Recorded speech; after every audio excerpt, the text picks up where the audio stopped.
that you like kind of account for all possible that you can, draw. All right.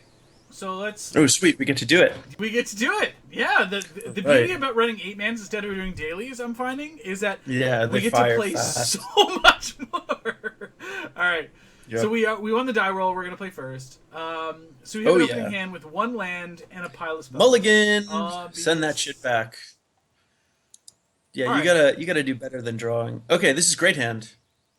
Perfect. So here we can cast all of our spells. Everything's gonna be fine. We're Yep. gonna lead on Citadel, obviously, because otherwise Oh yeah. we're not gonna get there on anything. Now, if we knew hmm what we were playing against, and this is a game 2 scenario, we knew we needed to turn one Thoughtseize. That is always an option that's available, and we know that we're gonna have all the time in the world to do so. Because here's the Yeah. Temple of Deceit.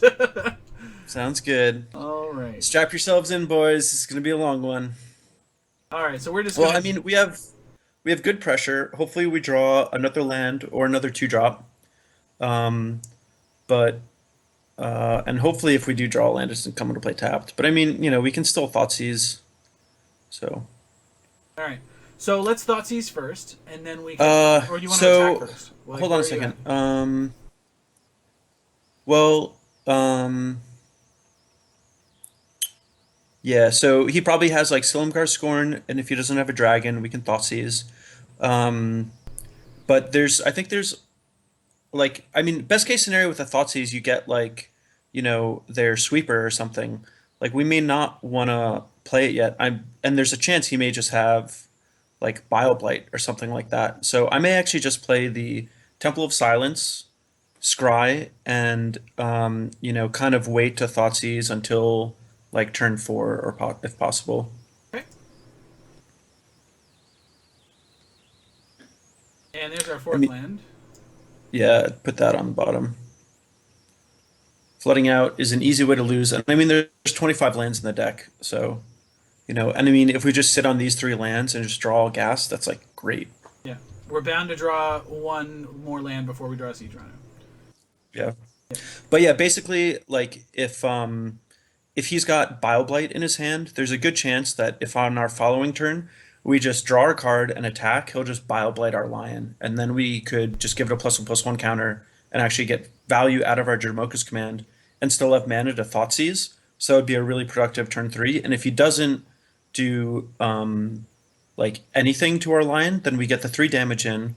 We can cast our on Offenso. Like maybe he counters it, maybe he heroes downfalls it, whatever. But we still have the Thoughtseize the following turn on our turn four, which I think is like a little better because you really want to get like one of their good spells. Like if you like it, they have so many lands in their deck. If they just do a bunch of 1-for-1 trading, then they're just gonna lose. So we know we're not getting hit with Bob Light this turn. So that's Yeah, great. Now, how do we feel yeah. here about So just I like would. swing with the lion, and then we're going to go for the Thoughtseize to try to pull a Bob Light to resolve our second lion? Um, Or are we looking at an offensive potentially here? feel like he's definitely representing Silumgar Scorn. I agree. Maybe it's just anticipate and we're, not worrying about anything. But I would attack with the lion. Um, and I mean, I think I would Thoughtseize and then play the lion because, like, even if they have Bioblight, it's usually only two of them, and it's like casting two spells a turn is like the easiest way to beat them. Yeah. So even though we're kind of like slow rolling our best creature right now, I think it's going to be okay. So he reveals the Drifting Death. Okay, that's fine. And yeah, I would just play another lion.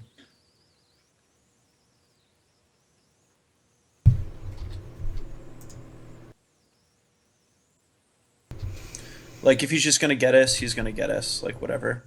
I mean, like this deck's really consistent. It basically always does the same thing, and it's generally up to your opponent to do something fancy to like pull out ahead or whatever.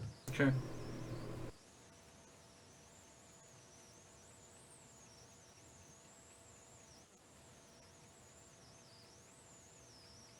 Yeah, Blue Ace has a point. He's like, from the control side of this matchup, it feels 50-50. Like, if we go Lion and defends a Rhino, we win. But if we go slow, then they grind us out. Yeah, I mean, I think it's a lot worse for the. Abzan deck when you've got like Wingmate Rock in your deck, you Sure, know. sure. It's just easier for them to counter stuff. But anyway, I would just start by attacking and see what he does. I would just attack, um, and then play an Offensa, and then after that play the Scryland. Or actually, I would not play on Offensa. No, because we need a threat if he happens to crux here, right? Yeah, if he cruxes, then we're fucked. So just play the Temple and say go. Now, if we get a land, oh, we don't want that land. No, I mean I would just put all lands on the bottom.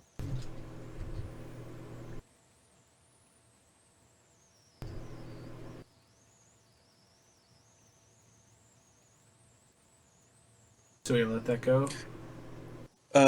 Yeah, I think I may. Uh, there's like some reason where you may want to just Dromoka's command your other Fleece main line to make it a 4/4, just so it's like a little bit more of a threat.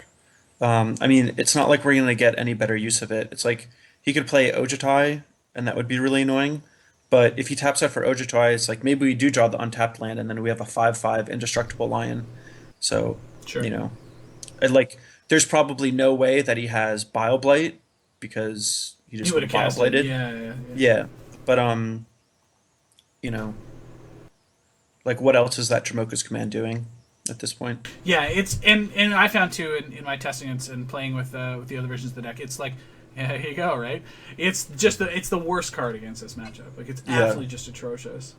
yeah. Well, ultimate price is really bad. Fair enough. Oh, no, this is annoying. So So how so many I cards does he have in his hand? Four? four. Like I feel like I'm just swinging here, and I mean if he's not gonna block, then he's gonna Are go the to on four, offensa? right? Yep. And we just play an offensive. And if he takes his turn to sweep us, that's fine. He can attack or he doesn't attack. But I mean we're sitting on downfalls for days at that point.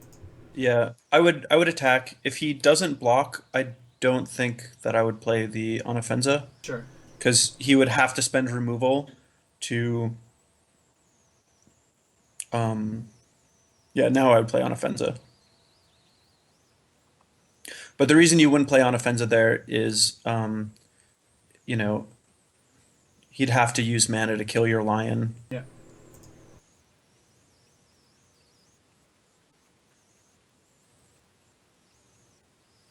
So we bought him that one. Still. Yeah, I mean it's nice that he's at 8, but this game's not going great for us. Well, I would just attack. Yeah. Attack and then play your land post combat. Hopefully he just has counter spells. And that's sometimes all he has. He probably has dig through time. Yeah. This feels like a dig turn.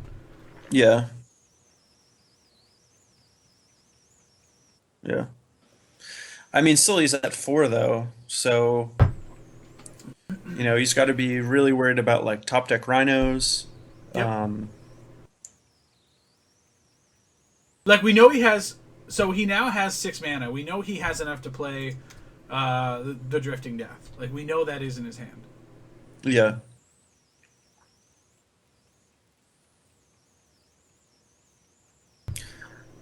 Rakshasa Death Dealer ends up being really good against the Drifting Death in these late game scenarios. Yeah.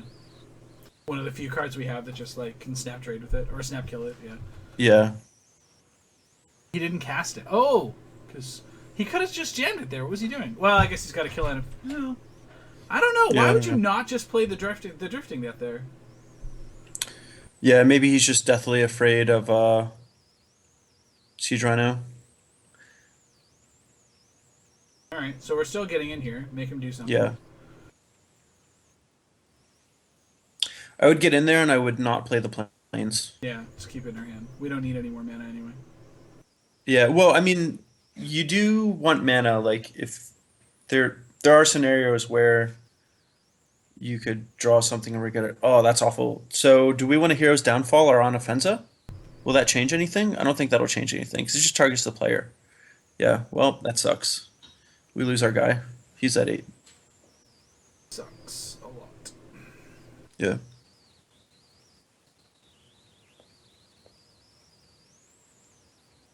So I think it's probably safe to fetch a forest out of here. We've pushed Yeah. 2 lands to the bottom. That was the issue I have, right?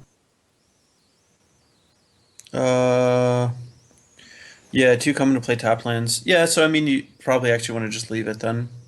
I don't know exactly how the math works on that, but two lands on the bottom sounds fine. Or a good enough reason to not crack it. Mm-hmm. Hey, look at that! That's delicious. So that way we Wait, can what are we actually looking at? just we can Oh, nice, play cool. it. Death Dealer, perfect. So we can play him, and then we can also leave the potential mana up to regenerate him if we need to. Yep. Yeah, hopefully it doesn't have another Foul Tongue Invocation. That'll be terrible.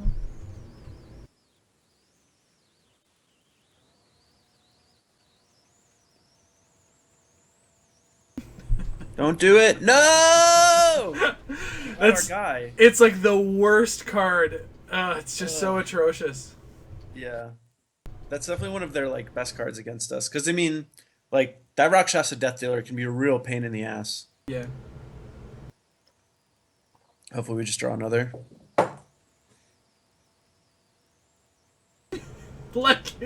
Just like you drew it up, bud. Yeah, just there like we you go. drew it up. See, now you're playing the way that I play. Oh! Perfect. Oh no! No! Oh, Well, he's man. got one card One in card his in hand. hand, yeah. And I mean, he's got This. a long way to go before he kills us. Yeah, but I mean, we got to draw like a Siege Runner or something, or there is a way that we could lose God, his this last race. card is Dig Through Time, and he is exactly the No. Oh, man. Oh, Jeez. man. What a D-bag. Why does he got to be so heartless? Oh, man. Now we can't even kill his dragon. This is so hard. Yeah. Well, I mean, the good thing is in these scenarios, you just play till the end, and dude, perfect. There we go. Now we're cooking with gas. Mana Confluence? Dude, we could tap that for any mana. Yes, we could. We absolutely We could draw could. literally anything next turn and have a good chance of casting it. So, at least that's good. But yeah, I would just play the Mana Confluence. No, I'm Go. going to play the Plains. Okay. We don't Well, need our mana Plains- for anything. Plains is like awful because it is bad with Rakshasa Death Dealer, Oh, I see what you're saying. but it's alright. We can handicap ourselves, still win this. No big deal. I mean, we still get 2 games where we get to bring in all of our sweet cards and crush them, so I'm not worried about it. Yeah. Yeah, I mean, like, if these heroes' downfalls had just been cards that did something in this matchup. Yeah. Oh, there we go. So, what are the odds that this actually resolves? Can I get an over-under from the chat? Yeah. Over under the chance this resolves. Go. Come on, you guys got to be quick. Our clock is ticking down. Enough time.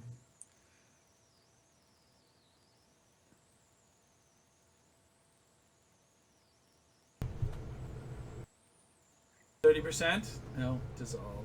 Minus Owned. 15. Yeah, there it is. Yeah. Jarvis 50-50. You aggressive Yeah. bugger.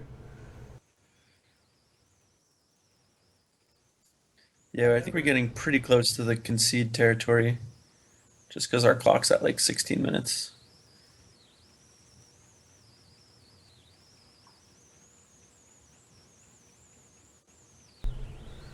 Yeah, the game ones in this matchup are weird because sometimes you just run them over because they're not prepared. Sometimes you just draw your removal and it's awful. There we go. Speak of the devil.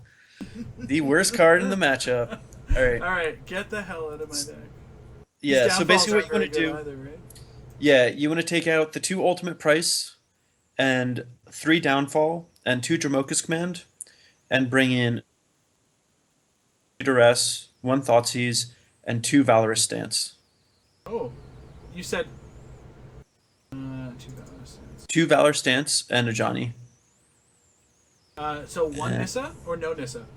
Oh no, we definitely want Nissa. Stick the Johnny in there. And then we gotta have one What more. are you forgetting to take out? Nothing. One. Oh wait, yeah. So yeah, take out the hero's downfall. Yeah, I'll just go now. Let's just roll with 2 stance. I like it. This is like what I like. I'd have 2 Valor Stance and 0 heroes downfall. before uh, like the newest set came out, Yeah. and then when the new set came out, I switched to Hero's Downfall, but I just hate the Downfall.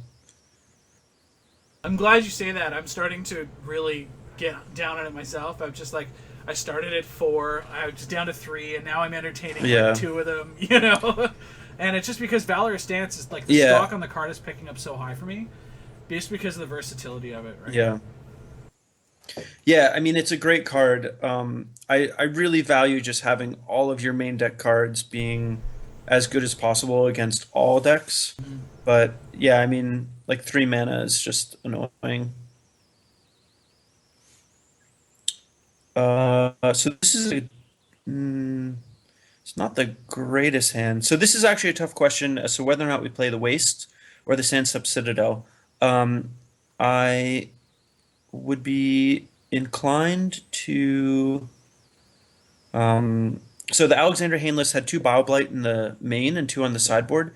So I would assume that he's got like around 3 Bile Blights.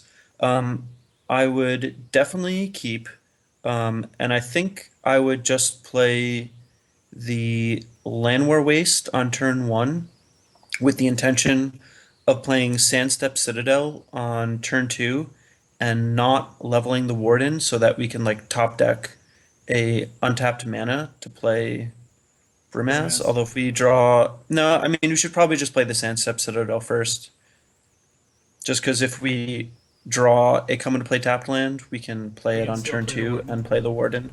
Yeah, I mean the main thing is just that the Warden gets underneath Silumgar's Scorn, Sure. and like so. God, he's winning already. This asshole's at 21. Yeah, and I wouldn't play the other one. No. Yeah, no sense walking into the Blight. It's also just like not that much more damage.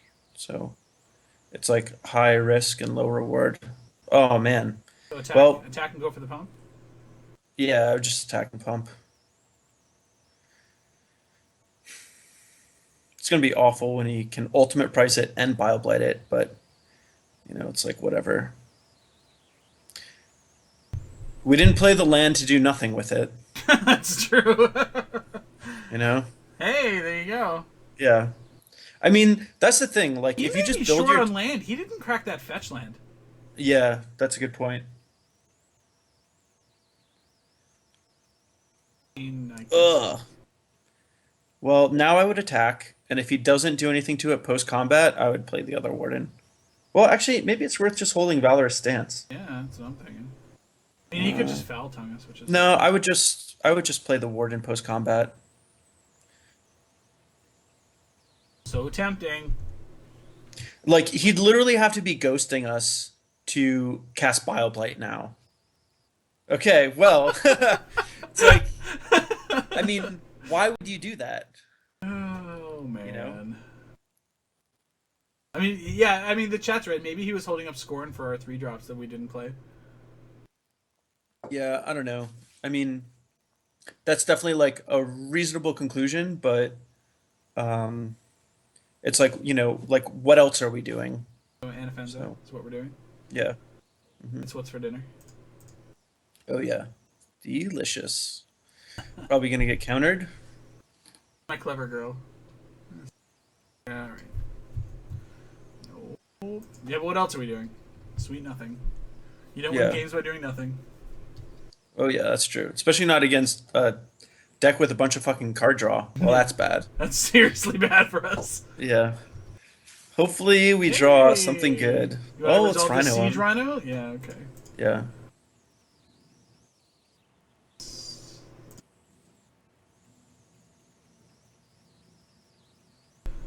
There are moments like this where I actually like to play He's down to the 10 off his Brimaz lands. Jeez, first, what the heck? but we really just want to use our mana efficiently. Yeah. And if we draw a white source, we can play Brimaz with Valorous Stance open, which would be really good.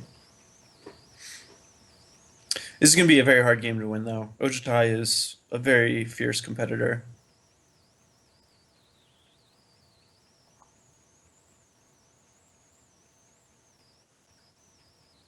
Play land and cast Dragonlord Silumgar. Go, do it. Do it. Yeah, really. No.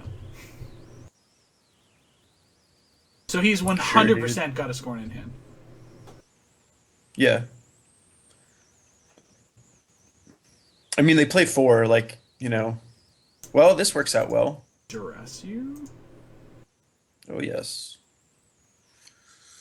Let's pop the hood. See what you got. Let us see. Let us see. Let's go see what your mama gave you. I have a feeling he's going to counter this, and then we're just going to Valor stance the hell out of this card. Right? Yeah, I guess. Well, we're not winning by I letting mean, it stay on the table, right? yeah, no, I agree. Like, I mean, you have to Valor stance, but it's always so annoying to use your mana to kill a creature when you have pressure on the board. I mean, it's what you have to do. I'm just saying this is You're just this is greatly a unhappy bad about it. omen. Yeah. Okay. This is like one of those plays where it's like I know it's the right play, but these are not the kind of plays that win me games. Sure. Really good against Oh. Brimaz, by the way. Well, I mean, Brimez still attacks for 4, and Silmagar only attacks for 3. So I would just play Nissa here. Well, yeah, It's Nissa okay, goes why up to not? 4. Yeah, Yeah. I would just play Nissa. Yeah. I mean, this is your best chance to get it to resolve. He can attack it, but attacking it won't kill it. And, you're going to get to crack back and play your Brimez next turn. So it's going to be a lot for him to handle. So sticking on the Llanowar Waste, yeah. Yeah. The, yeah. Basic Plains is awful. But we needed to cast Brimaz and can't afford for Yeah, Heroes cast Downfall it. Brimez. Yeah. Yeah. It's going to be really annoying, though, if he has, like, a Bile Blight for both of our Llanowar Wastes. God, fucking Action Johnson over here just has it all. Yep. Oh, man. Come on, deck. Throw us a bone. Yeah. All right. Come on now. Yeah, the Foul Tongue Invocations is like 3 of, and then you have Bob Lights and all the rest of that stuff. It can get really oppressive. But I actually like the one thing I didn't consider about Nissa is the fact that, yeah, sure. Well, I mean, we still have a 4/4 out of the deal. And, we can cast a Brimaz. Unless he attacks and And, then Bob Lights our land. well, I mean, yeah, I mean, that's fine. But, I mean, still, he's still using 2 removal spells for our one thing. I gotta stop talking. I have to Yeah. stop talking. I'm calling all these shots. All right, what do we got here? Perfect. Just what we needed. Gonna play this Heath? Even care? Just put it on the board or Mm, hold it? Probably just hold it. You like there's definitely times where you just want to play it depending on the game state and stuff like that, but I don't think this is one of them. Wild Blade? Sure. Man, he's really getting Just value out of those Bile Blights. Dude, he seriously? just drew 3 Bile Blights this game? Yeah. Yeah, because he killed Yep. both of our Wardens in the beginning. Yep. Dude, what is this guy's name? I Nearly can't see it. end. Dude, So we should. I can play this, and then we can cast Brimaz and Fleece Mainline. Yeah, so. But then we're dead in 2 Uh, turns to Silumgar, and we're not gonna win. So well, potentially you can. Uh,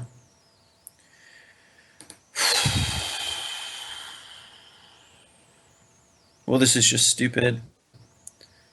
He's got 2 cards in hand. yeah. Yeah, so I mean, if we play both, then we're just Dobbs, basically. We'd be able to attack him for 8 and put him to 3, and the only way we'd win is with like a top deck Rhino. Yeah. So yeah, I mean, I guess just play the Brimaz, don't take any damage, and hope that he has 2 lands in hand, which is probably unlikely.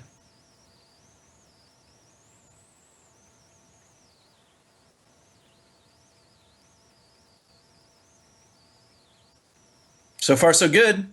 No! Digging again. Is this another dig through time? It is another dig through time. Jesus.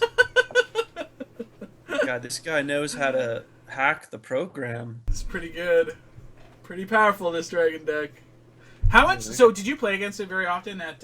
We didn't see it very much. We're talking to Cedric on Monday, and we saw like a very distinct lack. Whoa. Well. Yeah, that's a good card. Okay, okay, guy, you got us with your 8 fucking mana spell. Wow. And the value plus Ugin still kill Brimez. I mean, probably would have been better just to shoot us. Well, now we lose. Yeah. Wow. So one thing that's interesting is Sirach would have been good there. Yeah. I mean, just so we could have ended the game with the possibility of him being at a slightly lower life total. I mean, it wouldn't have like won us, but well. But yeah, so I did play Esper Control. I played it twice. One of the versions I played with, I thought I was going to lose to because it just had no counter spells. Like I didn't see a single counter spell in game 1 or 2, Yeah. and he just had like a full 4 Crux of Fate and just a boatload of removal. It Wow. was like insane. Um, Have you, by the but way, have you considered Crux of Fate yourself? yeah, dude, that would be so sweet. But I mean, it'd have to replace like Anissa. So, but yeah, I don't know. Like I don't know other people's experiences, but I mean that matchup looked like the games we just played, we just kind of got housed. Yeah. But generally speaking, like I do feel like the Esper control deck is like a good matchup. I mean, they just have these huge spells. All of our threats are really good. They're, like pretty tight curve. Discard's like really great against them. And a lot of our threats are like resilient to sweepers. I mean, if they just load up on like foul tongue invocations, it can get like really, really bad. But still think it's like favorable matchup. Yeah. And I mean, like, they're not playing that many board wipes. I mean, most of the lists that I've been seeing have been playing, I guess, Yeah, between like like 2 or 3. 2 or 3 and a Nugan or something like that. Like, Yeah. what did Hayne play? Hmm. He played, like, Drown, which does nothing against us. And then it was 2 Crux. Yeah, 2 Crux in the main deck. Yeah. And Hmm. then an Ugin. And that's it. So, I Yeah. mean, so as far as the Wraths go, like, they're really leaning a lot, I guess, on Bile Blight to do a lot of cleaning up. Yeah. And I mean, they have like a lot of like, they still have like a fair amount of counter spells. Like in our main deck, their Disdainful Stroke hits like almost nothing. Yeah. Um, So, and I mean, like, it's a tricky thing because if they have a bunch of Bile Blights, um, in general, it only hits the bottom of our curve. Um, if they have Silumgar too, it's like, sure, it can kill our Anafenzas and Brimazes. Um, but for the most part, like, their deck is just, like, a little too clunky and, like, you know, I don't know. I'm like pretty happy if I sit down in front of an Esper opponent. Can like still go either way, but I'm happy with it. All right, so So we're going to keep this hand. This is oh yeah, great. this hand's great. This is gas. And we're on the play. This is perfect. So So yeah, sick. Sandstep Citadel and then Fleece Mane Lion, and then after that, hopefully we won't have to play the plains, but we definitely want to play our Brimaz. So plains will probably be our third land drop. Yeah. Um, But if like this is a good example though of where if you just drew like Land War Waste, you would probably or I guess that's not actually a good example. Well, just to make the point, this is a good situation where um like even though we could save damage by playing planes on turn 3, there's because we have Rakshasa Death Deal in our hand, if we draw Mana Confluence, it may be better off just playing Mana Confluence on turn 3, so that if we top deck a green or black source, we can play Rakshasa Death Dealer on turn 2 with Regeneration mana open. Nice. And if we play the planes, we like save ourselves a point of damage, but we lose that potential. Yeah. Yeah. So. For the Death Dealer regen. Mhm. So we are filling up with degenerates in the chat, which is fantastic. We have Perfect, dude. I love degenerates. They're my we- favorite kind of people. we have a number of your fellow Star City grinders that have been popping in. We've just been Oh, yes, sick. just now been visited by Nick Miller, so that's exciting. He's Oh, recovering. sick. Yeah, Nykthos is great. Yeah, dude, Nick, feel better.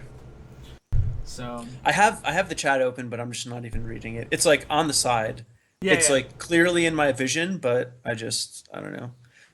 I'm having a little too much fun just listening to myself talk, I guess. Hey, I you don't know want to what? hear what other You know, folks you say. know what's funny is that so we see so much of you on the Star City circuit, and we don't hear nearly enough from you. and that's why I had no idea what to Yeah. expect, right? And this is such a treat. I have to tell you, this is such a treat. So I'm enjoying it as much as you are. I'm Cool. sure everyone else is too. Yeah, I'm glad you're enjoying it. Yeah, I mean, in general, like, I mean, if you ever talk to me, I'm pretty social, outgoing, or whatever. But um, I'm also just like very happy to like not talk to anyone and like sit in my studio, work, show up to a tournament, play, and then just go home. Okay, so you're a ceramic artist. Yeah. That's wild. I was going through some of your Instagram, and that's crazy. Thanks. You're very talented. Well, I worked really hard. So I would say that I'm. But yeah, I appreciate it. Thanks. So yeah, we Thanks. have a comment from Austin, and is nobody appreciating the three cat pileup in my hand right now? Nice. All right, so So we could be up against like like a blue-white control deck, or we could be up against like a heroic deck. so you want So definitely go forest here, forest. and then we can cast Yep, and whatever. We're gonna lion. go lion, yeah. Yeah. The more resilient threat. Yep. Um, And so if you draw a like Landwehr Waste, I would play the Landwehr Waste and the well, no, I would just play the Plains and the Brimaz next turn. No, I would play the Plains and the Anafenza next turn if we well, we'll see what we draw. I don't know. Dude, what is up with this guy? Doesn't he know that we're streaming for all of these people and he's just slow rolling everything? it's his clock, bro. It's his clock. I'm Ugh. okay with it. He can Well, keep at thinking. least at least we know he's not ghosting us and he's not going to bile blight the shit out of us. That's true. That's very true. That was so demoralizing. I'm not gonna lie to you. It's really Yeah. awkward. I mean, honestly though, like a lot of times, like you just don't want to be too clever and you just want to run your shit out there. It's like it's their job to build their deck so they have the answers. So, and I mean, like if you just play too slowly, you just like a lot of times you just give them too much time. It's like not about making it so that you win every game. You just got to win most of the games. Wow, so maybe this is a control deck. He's just doing nothing. Perfectly fine. All right, so So just swing. yeah, swing, and I may actually just play a Death Dealer and a Plains. Play the Plains first, obviously, but there's a small chance he has a Silumgar Scorn and no Dragon, and if he lets us untap and he's a control deck, having just a Lion and a Death Dealer with open mana is like pretty great.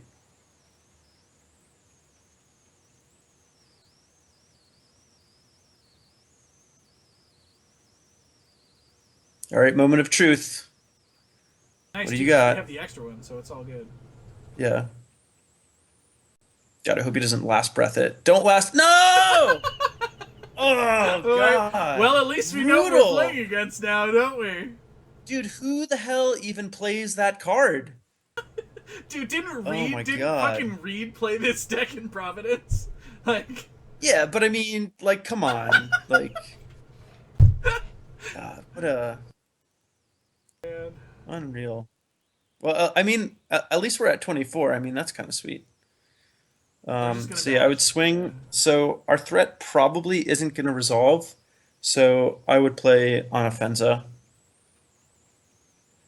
That's like the least attractive. Of Yeah, I mean, like, there's more upside if it survives because we can start making our line big. course. And if he, wow, what the hell is this guy doing? Whoa! Wow, you're getting smashed, nerd. What's happening? We're playing to the ether spouts next turn. Just wait. Just wait. Yeah, or just like a crux of fate or and hostilities. Okay, well, So this is really annoying. Obviously, like all you can do is attack, but the reason that this is annoying is because you can't really play to the board because there's such a good chance that he getting has swept next turn. end hostilities if he has nothing else. And but the thing that's really really annoying is if he doesn't do anything next turn, then he probably has Elspeth, which is awful. Okay. Oh wow, So here, dude, before are we blocks, playing against Andrew Cuneo? So before blocks, we have an opportunity to actually get some value out of a Jamoka's command. Uh, Well, he's making three of them, right? Yeah, I'm just saying. Well, I mean, do we want to fight one So, I down? mean, Like, if he chump blocks, like even if we kill one, he's still gonna have one to chump block. all right, so let's let him make blocks and then figure it out. Yeah. I don't think there's anything. Oh, he's only doing one? What in the world? Okay. So here I can put a counter on this guy and then fight another guy Yeah, down. I would actually read into this that he doesn't have end And hostilities. then play Brimaz next turn. Um, yeah, and Or play I Brimaz. would play Brim as post combat. Yeah, that's what I meant. Okay. Actually, the Death Dealer is probably better than Brimaz. Is it? He's at 17, so he's going to go to 13. Um, I mean, this is really setting himself. Yeah, I would play Brimaz because this actually looks like he's setting up for like an Elspeth because he blocks one. Next turn, he can block two things, and then he'll be able to play, Elspeth with his sixth land. So yeah, Brimaz. That's my final vote. Locking it in. Zeke Kelly with a follow. Thank you very much. All right, so we're just gonna serve and let him do something. Yeah, Brimaz. Yeah, we played Brimaz. Cast him. We did last Okay. turn. Oh, dude, Are maybe you behind? I guess. Oh wait. Uh, maybe it's better now. I don't know. Hold on. Okay. Stop. I Hold think on. it I was stopped sharing it now. I'm just gonna reshare. okay. Yeah. I think yeah, it like lagged and then I clicked on it and I think it came to. Oh, Yeah. perfect. Yeah, so it looks like he's gonna Elspeth next turn, but Holy Brimaz Nick Phillips with really, the follow. Thank you very much. Yeah. But Brimaz, yeah, Brimaz is exactly what we want to be doing right now. I think you're right. yeah.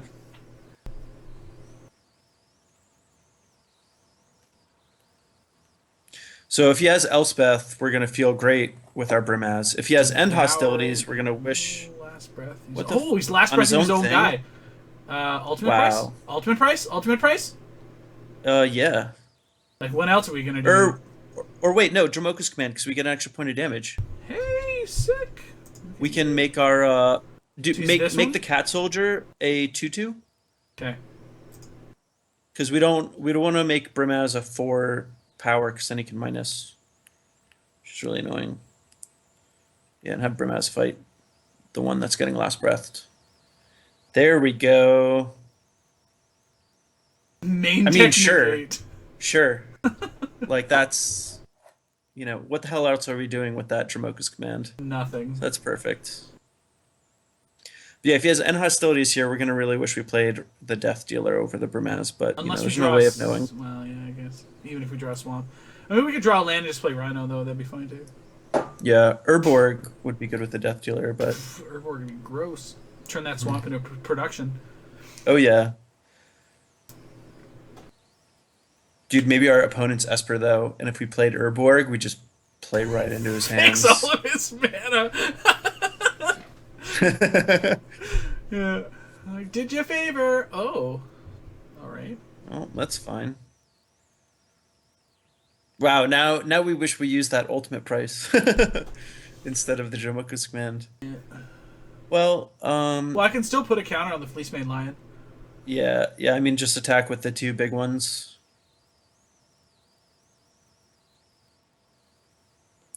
Yeah, make your lion a 6/6. He basically wait, actually hold on a second. What's up? If he blocks Brimaz, it's 12 damage. 1, 2. Well, it's 6, 10, 12. Yeah, 12 if he blocks Burmese. Um, So he blocks Anafenza, and that's still 6, 11. dude, I think it's worth it to just attack with everything. Yeah. Like, just use that Brimaz as a burn spell. This is something I am familiar with doing. I've played my more than my fair share of Blue Art Red Geist in Modern, and very often Yeah. it is just a 4 damage spell. Yeah. But yeah, I mean, like, he has to go down to the point where a top deck Siege Rhino is lethal, and to deal with our board, he's definitely going to have to tap out. So if he has, So so I mean, like he plays Elspeth here, he's still in trouble. yeah, but I mean, like he can't minus it. He kills his own Ojitai. Yeah. If he pluses it, he has like he can block all of our shit. But like if we just draw land, then we brown him. Yeah.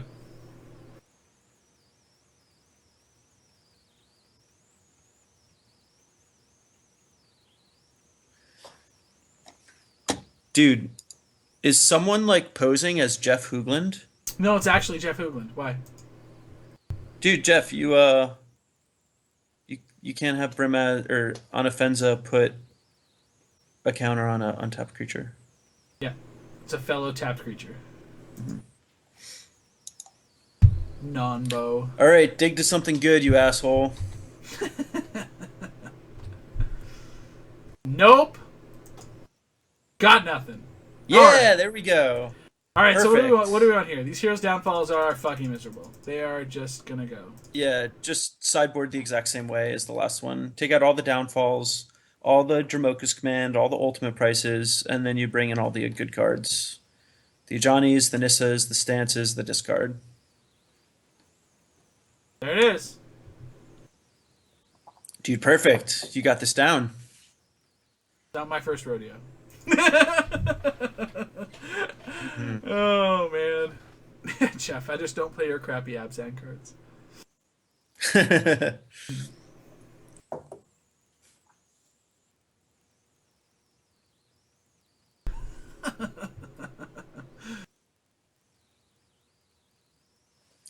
It's tight. All right. God, winning is so much fun. It's so much better than not winning. Yeah, dude, losing is awful. I hate doing it. Literally avoid it at all costs. I end up doing a lot of losing anyway, though. As try as I might. So here All right. we have. Great hand. So Citadel, crack Heath for a forest, play Death Dealer, top deck a Fleecemane Lion, play Temple of Silence, and then you take your opponent to Frowntown. Sounds good. Brian, the answer, or sorry, Bracket, the answer is mono red. Only mono red. Yep. There's been like times in the past where I've like kind of liked Sorin when my opponent has Elspeth, just to have access to the flyer. Too many confluence pause. Perfect. We're playing Death Dealer and Anafenza. Yep. Happy? Yeah, we're really happy. Wow, this is a man's hand. Here we go. Now you're drawing the right card. So yeah, definitely Heath for Forest. No matter what we draw next turn, we'll be able to play it. And Confluence lets us play Brimaz. So we're just rocking and rolling. Oh, dude, he got us with the Anticipate? Jeez. Oh, that card doesn't do anything. Oh. Oh, I'm sorry. He just taps his mana to twiddle his dick around. Oh, I thought that was a real card. No, My mistake. it is not. I got scared when he did something in response to us. Did literal nothing. These three Anafenzas in our hand, it makes me feel real unhappy about it. I mean, we're just going to attack first. hopefully they just all get countered, and then he has no counter spells for Nissa and Ajani. But yeah, I mean, just attack pre-combat, and then post-combat play your land. No pumps, no nothing. Right. So despite the 2/5 drops, next turn when you like play Temple of Silence, I would still scry a land to the bottom, even if we don't have a fifth one. Just because if we like slam turn 5 Ajani or whatever, it's probably not going to resolve, and he has to answer the on offenses, and we just really don't want to flood out. Oh, hello. Yeah, so actually this is perfect. We can attack, and then post-combat, play on Offensa, see what he does, play the Scryland, and then on the following turn, we can play Duress, end it on Offensa. So because we're still expecting our Anafenza not to resolve. yeah. I mean, if it does, then great. But, you know, if it resolves, then he's just gonna be a real sad nerd. Could nullify is something to note. Okay. Yeah. So I'm surprised he has Nullify even with Ojitai in his deck. I guess he probably doesn't have... Ooh, keep that on top. We're gonna double discard him next turn. Well, probably not double discard, but I mean, like we can cast the duress and see what he does. Right now, he's still just on single white mana. So yeah, yeah, I would. Well, let's see his hand. Let's Yeah. see if he counters. If he counters this, yeah. So I mean, if he counters this, Digging. He's it's digging in response. oh, he's digging. All right, sweet. So we get his best two cards from his dig. That's I insane. know, right? All right. Wow.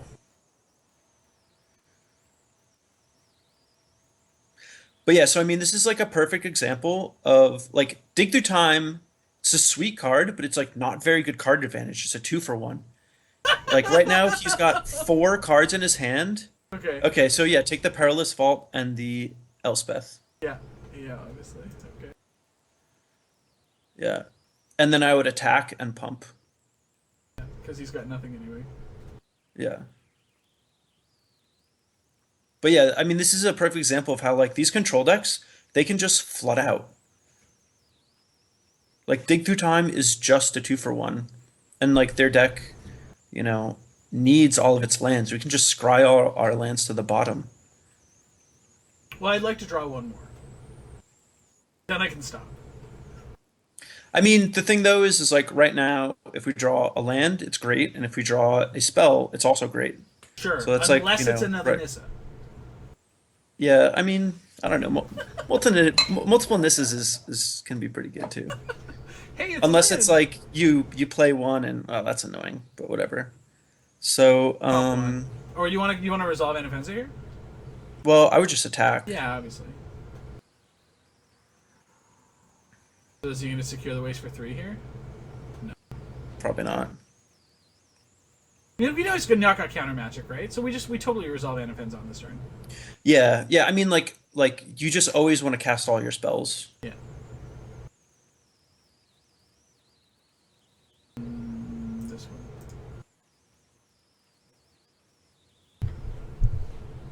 Yeah. All right. Like, is he going to secure the waste now? Yep. All right, good move. Nice play, bro. So, how do you feel about a Johnny pump our Death Dealer and start attacking? Well, yeah, I think that's great. I think I would play a Johnny and put. I think I would. Split it a little. Well, so we attack. We're gonna put one on Rakshasa Death Dealer anyway. So we can like put one on Anafenza, 2 on Death Dealer, attack at 2 5/5s. Yeah, that sounds good. Hopefully he doesn't like Elspeth minus, but even if he does that, we just have the Nissa. Yeah. And this is one reason why I really like a Johnny as a 5-drop rather than like the Wingmate Rock or Whisperwood Elemental that other people are playing. Yeah. Is because a Johnny puts haste on the board, which is really good. Also, a Johnny can help you push through blockers, whereas Whisperwood Elemental and Wingmate Rock can't. And also, a Johnny doesn't overcommit you to the board against like a sweeper. Why, does he have another one of these shits? I don't know. I don't know what he's gonna do here. Or is this like some, I don't know, instant speed banishing light? Like, what I mean, not- removal not does for- white not- even have? Devouring Light is a thing, but not for white too. Yeah, Is he secure like the waste trying to for 2. dissolve? Wow, with 2 mana open? So is this like block, last breath my guy or something? No, because he Surge. would have last breath. Surge Oh, that's a of card. Righteousness. And now he trades all 5 guys for Anafenza. Please do that. Yeah, I No, mean, he's gonna like, chump whatever. and then attack me. He's gonna chump and attack Johnny. No, just attack Johnny. Okay. Yeah. So Wait, we're play your gonna this scry land. land. Yeah, I got it. Yeah.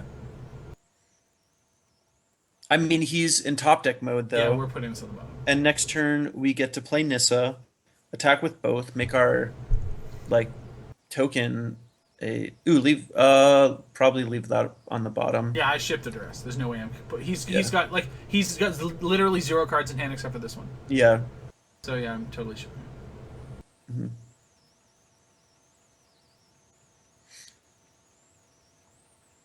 All right. All right, dude, you got our Johnny. You better have drawn something that does something. So we're gonna animate our mana confluence, Boz. How do you feel about that? Yeah. You okay with that? Yeah. Yep.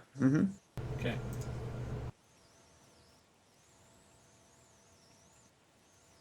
Seen enough has our opponent. Get crushed. So now that surge was really good, by the way. Like poor Yeah. time and nothing else going on, but that surge was pretty good. Yeah. Yeah, I mean like if people are specifically trying to beat ABzan Aggro, there's definitely like cards in the card pool to do it. But I think the problem is like it's hard to have a good mix of cards against ABzan Aggro and like the rest of the field. So, I don't know. Like I don't think this deck's gonna get bad anytime soon, Oh no no, even if it became popular. I completely agree with you. Yeah, like, and Yeah. I think that one of what you've served to do is just really demonstrate that. Like, the constant stream of high quality cards is always just going to be good as long as all these cards are in Yeah. the format. The deck's always going to be in the top tiers. There's no question. Yeah, that's how I feel too. Yeah. Static, Sif static. Funny if that was a City of Brass attacking with Confluence would hurt us. Yeah. Dude, it would also be really annoying with Urborg too. That like that trick wouldn't work. Oh yeah. Mm-hmm. So now we gotta like wait some amount of time or whatever. Some, not too much. Not too much. Yeah. There's only one match left. Sweet. They're probably both Munsons. We're just gonna destroy them. Be delightful. Super delightful. They probably don't even have rares in their deck. Look at how many rares we have. It's like This is a mono rare real. dot deck. With the exception, I Yeah. guess, of like ultimate price and basic lands. Yeah. I mean, this is a real, Patrick Chapin deck, to appreciate. I've just got all the rares. Yep. And you're playing a Johnny and Oh wait. Yeah. Well, Yeah. So okay. So drown it. So mono red. So mono red yeah. has got to be one of those, or like a Tarka red, or whatever the hell, like the red token deck. I mean, Hmm. with this many mana confluence, this has got to be. So I'm trying to theorycraft this, right? Because I imagine that this deck, the matchup is not very good for us. Like our lands do a lot of damage to us, and Um, like all of our guys die to their burn spells. Like, what's your thought on that? Like, obviously you play drowns for the I don't matchup, know. but in general, Yeah, I mean, I honestly feel like the deck has a good matchup against everything. Like I feel like the worst matchup is the bigger Abzan or black green mid range decks, like with Whip of Erebos and stuff. And I feel like even that match is like very very close. Like the red deck, it's like really really scary to play them. Like they definitely have certain draws that you just cannot beat. But like when it's just your average draw against their average draw, like I honestly feel like you come out a little ahead. Like you can have some scary mana confluence draws, but you know, like if you just cast spells early and often, they can have a really hard time attacking you, and the amount of damage that a mana confluence deals will likely not be as much as if they just get out a little ahead of you. Like I mean, like for example, um, if you have a mana confluence, your opening hand, and it allows you to play a Warden of the First Tree on the first turn, and that just trades with their Foundry Street Denizen. you're still gonna be Like, way ahead in life totals. Yeah, I agree. yeah, it's like you're gonna have to tap that mana confluence every single turn for the next like 6 turns Yeah. before that like evens out or whatever. So like you can definitely lose if you have like mana confluence, land or waste, come to play tap land, come to play tap land, and like that can be a problem. Like at the last open, one of my losses was to a red green deck, but like it was like a Tarka red, but both of our games, like he beat me like 2-0, so on the surface it looks like I got destroyed, but both the games were extremely close. But in one game, my lands were just three coming to play tap lands. So you want to play Sansep Citadel and then Heath Fir Forest and play the Death Dealer, which is like obvious. But Yeah. um, but anyway, like uh, the first game I played against him, I just had three Sansep Citadel and a Mana Confluence, and he had a really good hand, and I had like a pretty bad one, and blah blah blah, bad beat story, blah blah. Anyway, let's get to this game. But Sure. yeah, I don't think mono red's like that bad though. But you can definitely lose. Well, I think what I want to do is let's talk about sort of what your plan is after the match, and we'll look at Sure. sort of what it is that you're bringing in and taking out, and what cards you feel are Sure. good and bad in the matchup. Because I think that's going to help out a lot of people. Because I just feel like you're either playing sort of a mid-range deck, right? Or like and those mid-range decks go on a bunch of different ends of the spectrum. Yeah. Okay, so this is probably dragons. Yeah. But yeah, It's like the Chris Van Meter list. likely something like it. Yeah, but then after that, you're basically in a scenario where you are either like you have to try to be mono red, or you got to try to be desperate. What a blowout! What a blowout card to draw. Ooh, de lolly. So we are going to play Sandstep Citadel, Dramoka's command the crap out of this guy, and get in his face for 3. Yes, I would actually just fight his Elvish Mystic. and make him sacrifice an enchantment. Yeah, just the 2-for-1. So, although Yeah. the Elvish Mystic isn't that relevant, so what's the worst thing that he could do next turn? I feel like this deck plays like Rabble Master and Sirach sometimes. Yes, could be. I think I I think I would just let him get one extra land and just play the Onofenza. So attack. Just because it's like threaten the more pump. pressure. Yeah. Okay. So we'll attack Yeah. and threaten the pump, which he won't block, obviously. Yeah, yeah. And then just play Onofenza. Because I mean, this way we get to use all of our mana for Onofenza. Next turn, we can potentially play Dramoka's Command and the Death Dealer. Sure. So we get to use all of our mana that turn also. And we just get to hit him a lot harder. It's like, so he's going to get one extra land. It's like, that like may not even matter. Also, if he plays, like, I don't know what he could play that would actually be that good against us. I wonder if this is a devotion deck. Because I feel like the Chris Van Meter deck usually doesn't have Windswept Heath. That's true. Unless it's some Naya Brew. Yeah, so I mean, if this is Green-white like a devotion? Plukernos, this is like a Plukernos here, that's kind of annoying.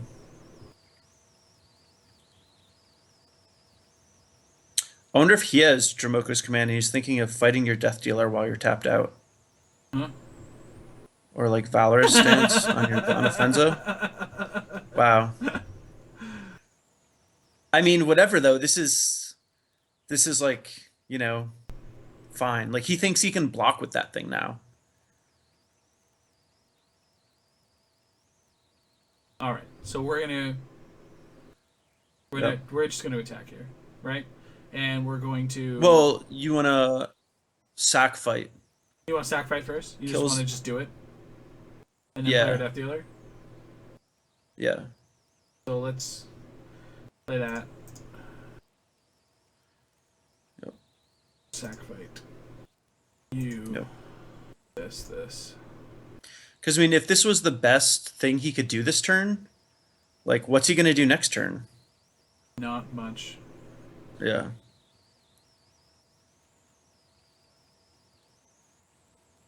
Hadouken! Yep. All right. Now we're gonna get the other forest here.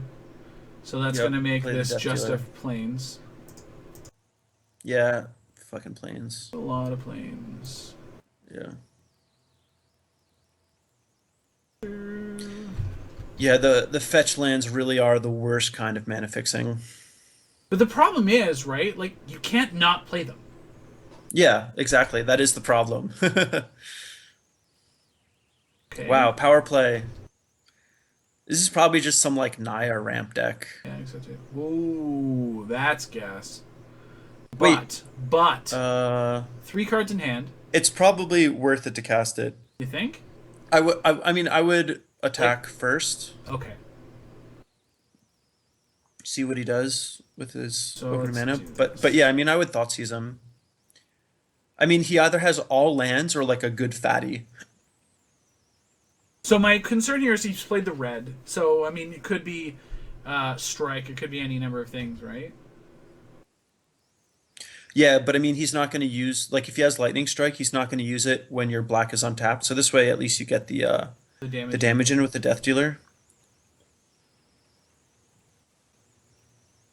I mean, next turn he gets 5 mana, which is usually like the critical mass point for a lot of these decks. That's when like Whisperwood, Stormbreath Dragon gets on. Oh, just take the Chandra. Well, Hmm. actually, hold on. We can just attack the Chandra. I Um, mean, well, or- what's Dramoka's command doing to us? Nothing anyway, right? yeah. Well, nothing unless he draws like a good creature. Which he has to spend his turn doing, and then we've got Death Dealer still to like pump through Yeah. it, right? Yep. Yeah, we can make our Death Dealer 7/7 Yeah, as a mighty Death Dealer. it is a mighty Death Dealer. He's really dealing some death. I mean, the only other play he could make here, it's still only 6 mana. I mean, what's he gonna play, Dramoka? Even then, we're still doing fine. What did he Yeah, we can peel? still attack Oh, through it. Xenagos. That doesn't matter. All right, infinite chump blockers. Whoop-de-doo. Yep, it's fine. Yep. Now we know he still has Dramoka's command.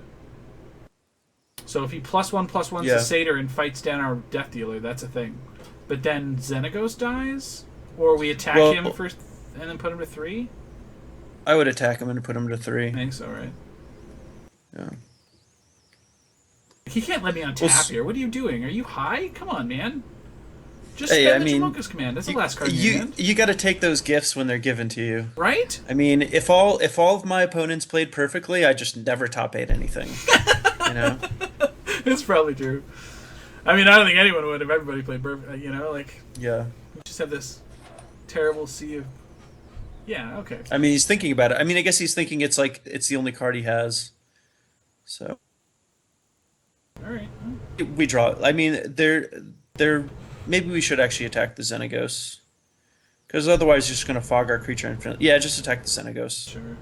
If we drew like something where even if you had a Satyr token, we could, force the chump block with the Elvish Mystic Yeah. and have 2 threats to his Xenagos on a top deck, then there'd be some value in that. But I think we should just, kill this thing while the killing's good. And then I would play the Windswept Heath. And then just get the planes out of our deck before. Yeah, and I would just search for the stupid planes. Dude, I hate the planes in the deck. They're literally the bane of my existence. Wow, this guy really knows how to draw some magic cards. I mean, At a let's show him the one good turn deserves another, shall we? Yeah, well, I hope so. I mean, he's got a lot of work to do with that one Elvish Mystic, but Long way to go yet. yeah, we're up against a very powerful wizard. Well, we're not casting that. Certainly not yet, anyway. I would rather have that Elvish Mystic deal 14 points of damage to us than use Yes. Hero's Downfall at this point. That's Ju- that's it's aggressive. just like a That's matter of aggressive pride. language. That's aggressive language there. I don't know. I mean, 14 damage is a lot. All right. There you go. Okay, hold on. 1, 2. Dude, perfect. I'm gonna play the Confluence, and then I'm gonna play the Yeah. Lion. Yep. And I would just not monstrous it. Ever until he makes yeah. it. Yeah. Because we have nothing else to do anyway. Mm-hmm.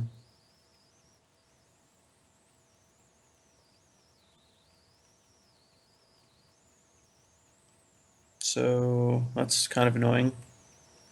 This is the game state where Corsair is actually annoying. So now he's got Xenagos on top. Jeez. Yeah. Well, now I would monstrous the line because you're not getting through the Corsair without it. If he's got 1 card to kill your lion, that's just the way it goes. Like, at instant speed, no less. Yeah.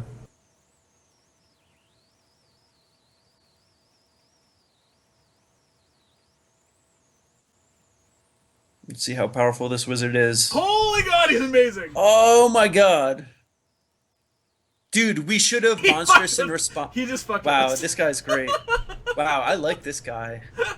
I really need to do more things like that, but oh well. Dude, we really should have monstrous in response to the Corsair though.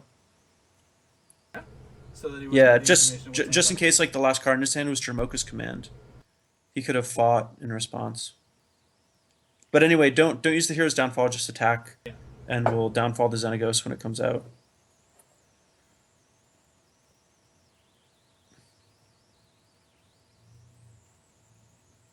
Man, if he had the removal spell, Jesus, he's like a level 99 wizard. Planeswalker points must be out of control. Yeah, really. God, he's drawing another card.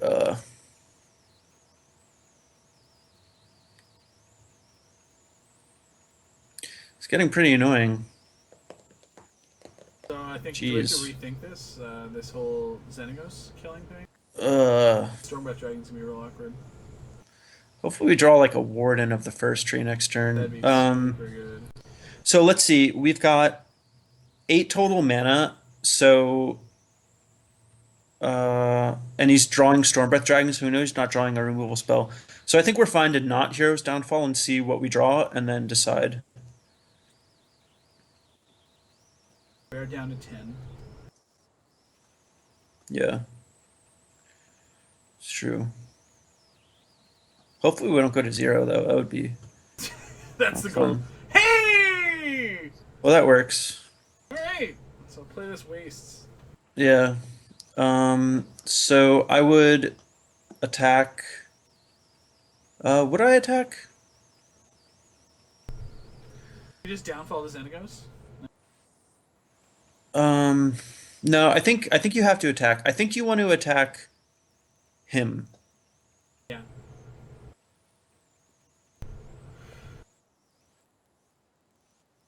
Yeah, and I mean like even if he doesn't, he's at 1, so he'd still need to get like 3 courser triggers before he's at a siege rhino range.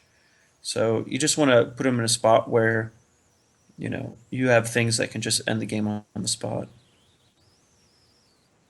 Now I have to Yeah. downfall this now? Like downfall Xenagos Yeah, on you our don't. turn, right? Yeah.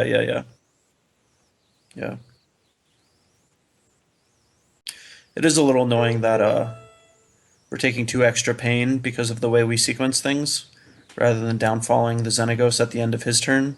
Yeah. But I think it was valuable to just see what we drew. Oh, I agree completely. And I mean, yeah, and I mean even though it's like the life totals are what they are, his life total is still more relevant than ours. It's like right now, he probably can't attack us with both. Oh, he's got the Stormbreath Dragon in his hand. He was like tapping all this mana. I was like, dude, what did he just draw? I thought I could Stormbreath see all Dragon. his draws. Stormbreath I Dragon. just forgot he'd had that. Yeah. Oh, is that a Rugged Highlands on top of his deck? Yeah, that's why. Oh, what a dirty dog. Jesus.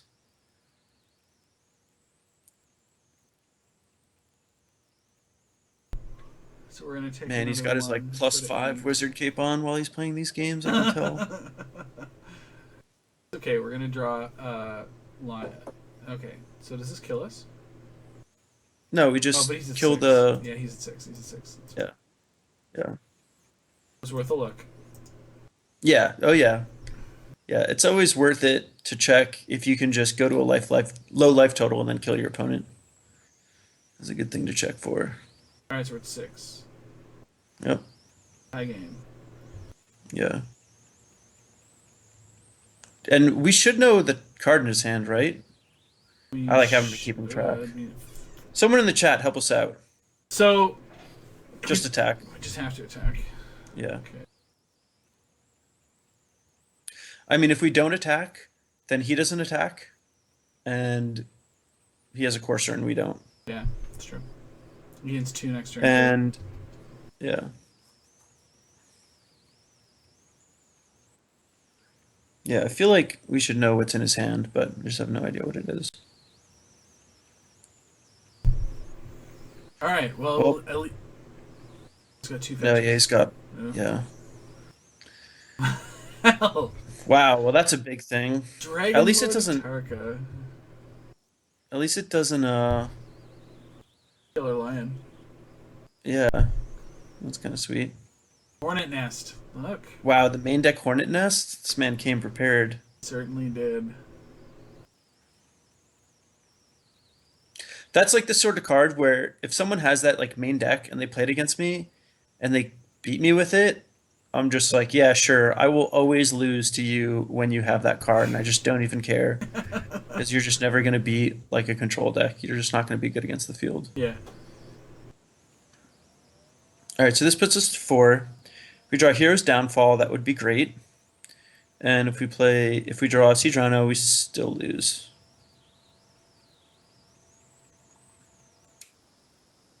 Oh God, why couldn't it have come earlier? Right on time, Sedrano. Yeah, Right on time. Dragon Lord Tarka.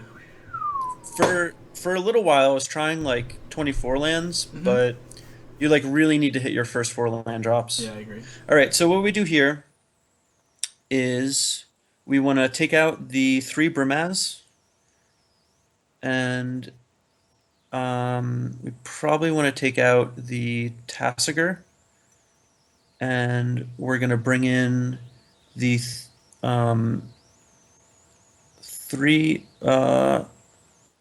Stances seem good, right? Like we get to So I kill. don't like the weird things about these games is I don't think you want Hunt the Hunter. Okay. I think you just want to bring in the 3 Valorous stances and the Thoughtseize. Okay.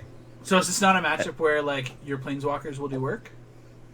I mean, like they could, like they're cards you can bring in, and they're good cards, and they may do well. But like generally speaking, I like just would rather finish the game earlier. That's kind of like what all the cards are good at and what the deck's designed to Like do. So you, if his late game is a Tarka, we don't like yeah, we're almost never beating that. We just want to make sure we're getting under him as fast as possible. yeah, and I mean like a great way to beat a target is just either Thoughtseize it or just like curve out aggressively. Um, so, ugh. Oh, that's a mulligan. And this one? I mean, this is awful, but you may have to keep it. So if we draw a white source, we have pressure and a removal spell. Um, We draw any land and have any land and have pressure, but a white one and its removal spell. yeah, I think I would just mulligan it. We're probably gonna lose at this point, but we'll fight the good fight. Here we go. This is a man's hand. Just a hand. I'm okay with Oh this yeah, hand. So we'll yeah, lead with the confluence. yep. Lead with the confluence. We don't have Brimez in our deck, Right. so we have even less incentive to search up a basic plains. So just get that forest. Good. Nice. And I mean, this is setting us up for Lion Lion, either a Rhino or a removal spell, which is like a good draw.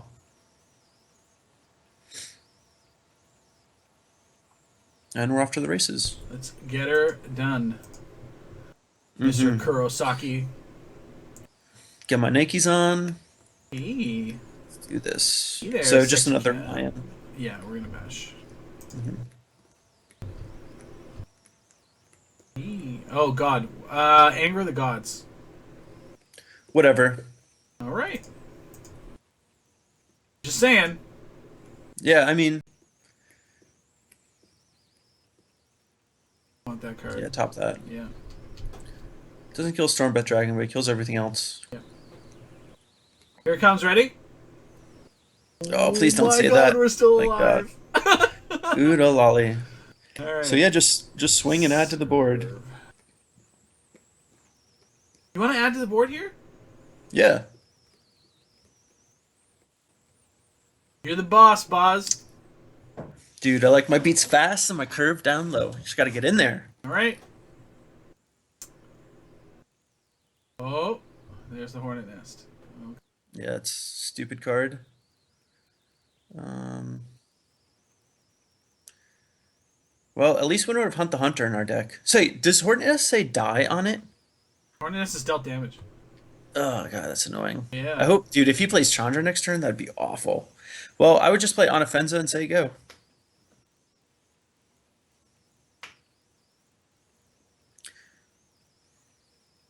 I mean, next turn, if he plays a creature that we can Valor stance, he'll have to, and he takes a point of damage off his mana confluence. It's dead. We can just Valor stance his creature and attack for lethal. Yeah. Yeah. So I like it. even with this Hornet Nest, things may be okay. If he Anger the Gods now, that would be very powerful wizardry. I would put nothing. Oh. So that would just be really good. Okay. So our opponent. Yeah, there we go. Yeah, okay. Okay. So he's seen it. And that's why we mulligan to 5. That was really gross. And see, that highlights one of the great reasons why you. So wait, in this game, I would take out. So on the draw, sometimes I like bringing in the one of Ajani. And I'm just trying to think if there's anything that would be worth taking out. I think I just keep things as they are and I wouldn't bring it.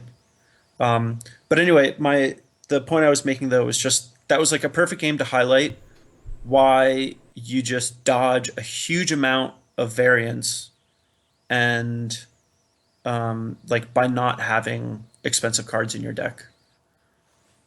Oh, now I have to Once mulligan more again. into the breach, dear Yeah. friends. Hey, well, Yeah, I'd keep it. with land, death dealer, ultimate price, like, Yeah, I mean we're on the draw. Hopefully we can scry a land to the bottom sure, and our opponent may not be on this you know, hmm bottom. we've Is that what got we're saying? ultimate price for his Hornet Nest, and so I would go Mana Confluence Thoughtseize. Well, actually, wait, hold on. Let's think about this. Wait. Okay, yeah, Mana Now we're Confluence priced Thoughtseize is in. fine. Yeah.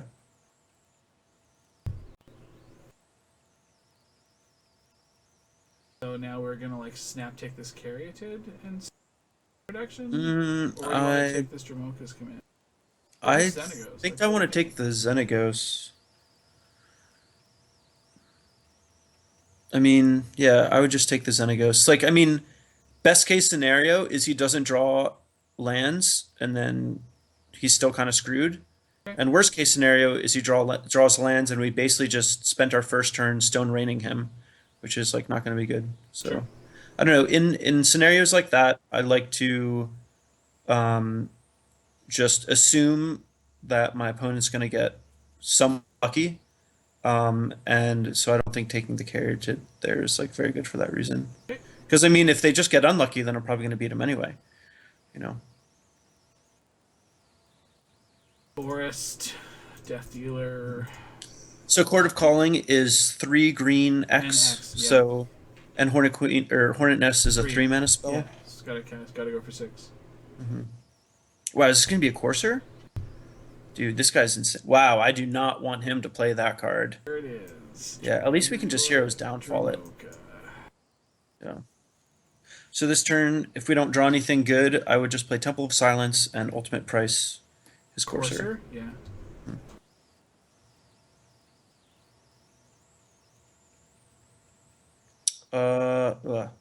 So there's no good way to 2-for-1 him. So in this case, I think I would just make him sack a creature and put a +1/+1 counter on our Death Dealer, Sure. just so we get to boost our. So do we want this second Temple of Silence? No, bottom all lands. Bottom all lands has been Yeah. announced. Okay. Um, So +1/+1 counter and sack. yeah, yep. And this way we can save our ultimate price for like a Stormbreath Dragon or a Hornet Nest or something like that. I mean, it's nice to try to get the 2-for-1 with Tramoka's command, but this boosts our clock. It's like a solid 1-for-1 for a card that we, have to 1-for-1. And So he's fetching away the Dramoka, which is nice. yeah, well, I mean, he just needs mana, so it's pretty reasonable. We'll get in for 3. Yep, Serving is good. yep. That is what they say. So what's he gonna do? End of turn chord for like an Elvish Mystic? Is that the So we play? put that one on top. So it'll be interesting to see what he does do. Anafenza the Foremost. Wow, that's good. Alright. We don't even have to tap our Mana Confluence to cast it. So sweet. Yeah. Attack you. Yep. Clearly no blocks. So let's see. He can end of turn chord for a Elvish Mystic. Well, yeah, I would play the Anafenza and just say go. But he can potentially chord for Elvish Mystic, and then have enough mana on the following turn to chord for a Hornet Nest. But if he does that inside of combat, we just have the ultimate price, which is Yeah. great. So, Look at you. I mean, you got to think about these things, right? Dude, one of the camera matches, my opponent played Hornet Nest last weekend, and I just like was thinking about the next turn. So he blocked with Hornet Nest and chump blocked with something else. Neither of my creatures died, but I was just thinking about the next turn and its sequencing, and I just took my creatures and put them in the graveyard. and and him and the table judge got really confused, like, what are you doing? And I was like, well, my creatures are just gonna die. Oh man. Dude, hopefully we draw like a Fleece Main Lion. so we can do two things this turn. That'd be good. Yeah. Well, that still lets us do two things this turn if we need to. Yeah. So I would just ultimate price attack, and I'd pump the Death Dealer if I'm given the opportunity.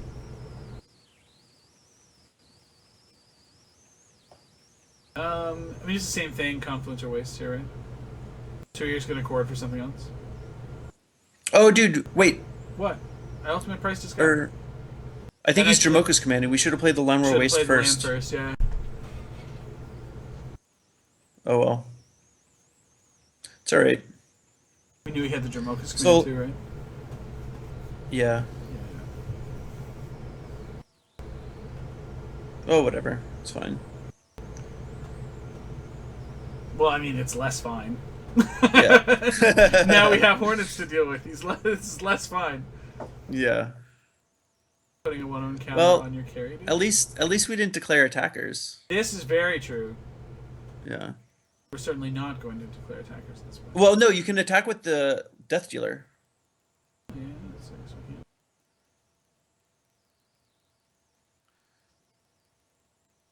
Yeah, definitely attack with the Death Dealer.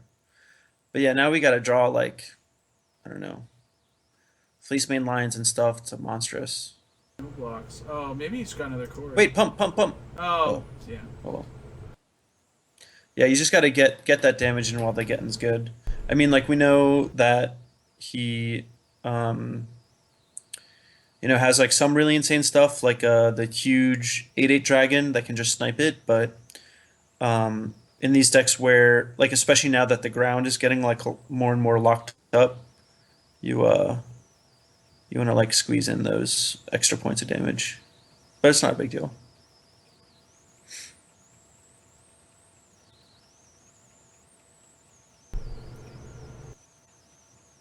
Fleece Main Lion.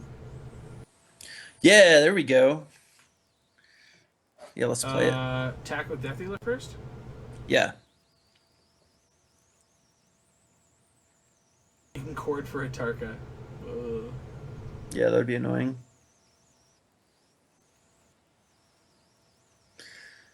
Well, yeah, he does have another chord, right? He only used one of them. Yep. He got one with the Elvish Mystic, but then he naturally played the other thing. So maybe we can't play this lion. Well, we'll see what he does. I mean, he has to block with one, right? Atarka's 8 mana? Or is it 7 mana? 7. Yeah, well, I mean, at this point, just like regenerate and see what he does.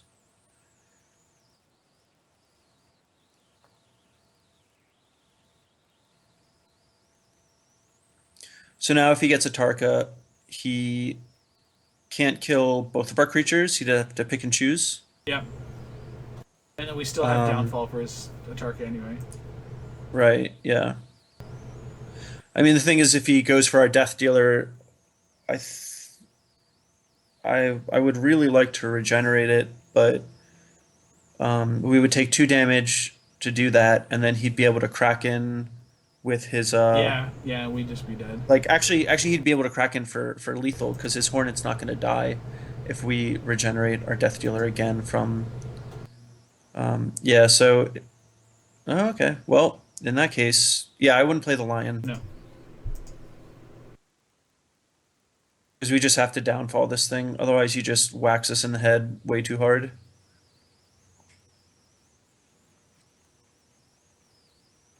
Force for 7 it is. Yep. No cards in hand. Dude, hopefully he doesn't get like a Hornet Queen. All right, thank God.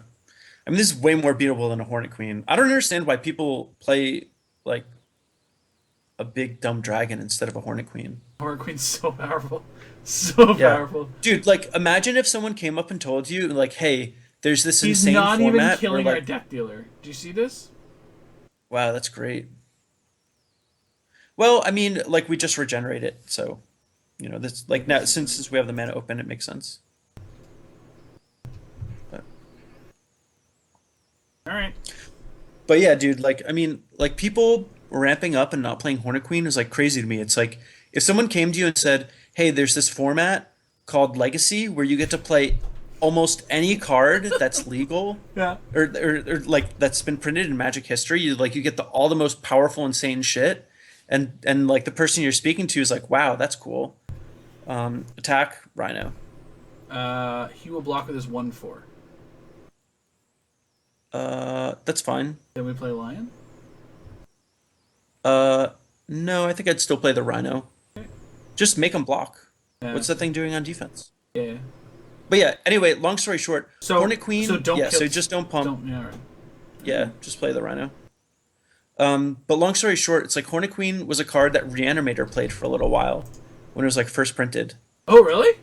Yeah, in Legacy. Oh jeez. Like this was like before they had access to like Grizzlebrand. Jeez. It's that good. Yeah. Legacy. It's so good. What is your legacy deck of choice, by the way?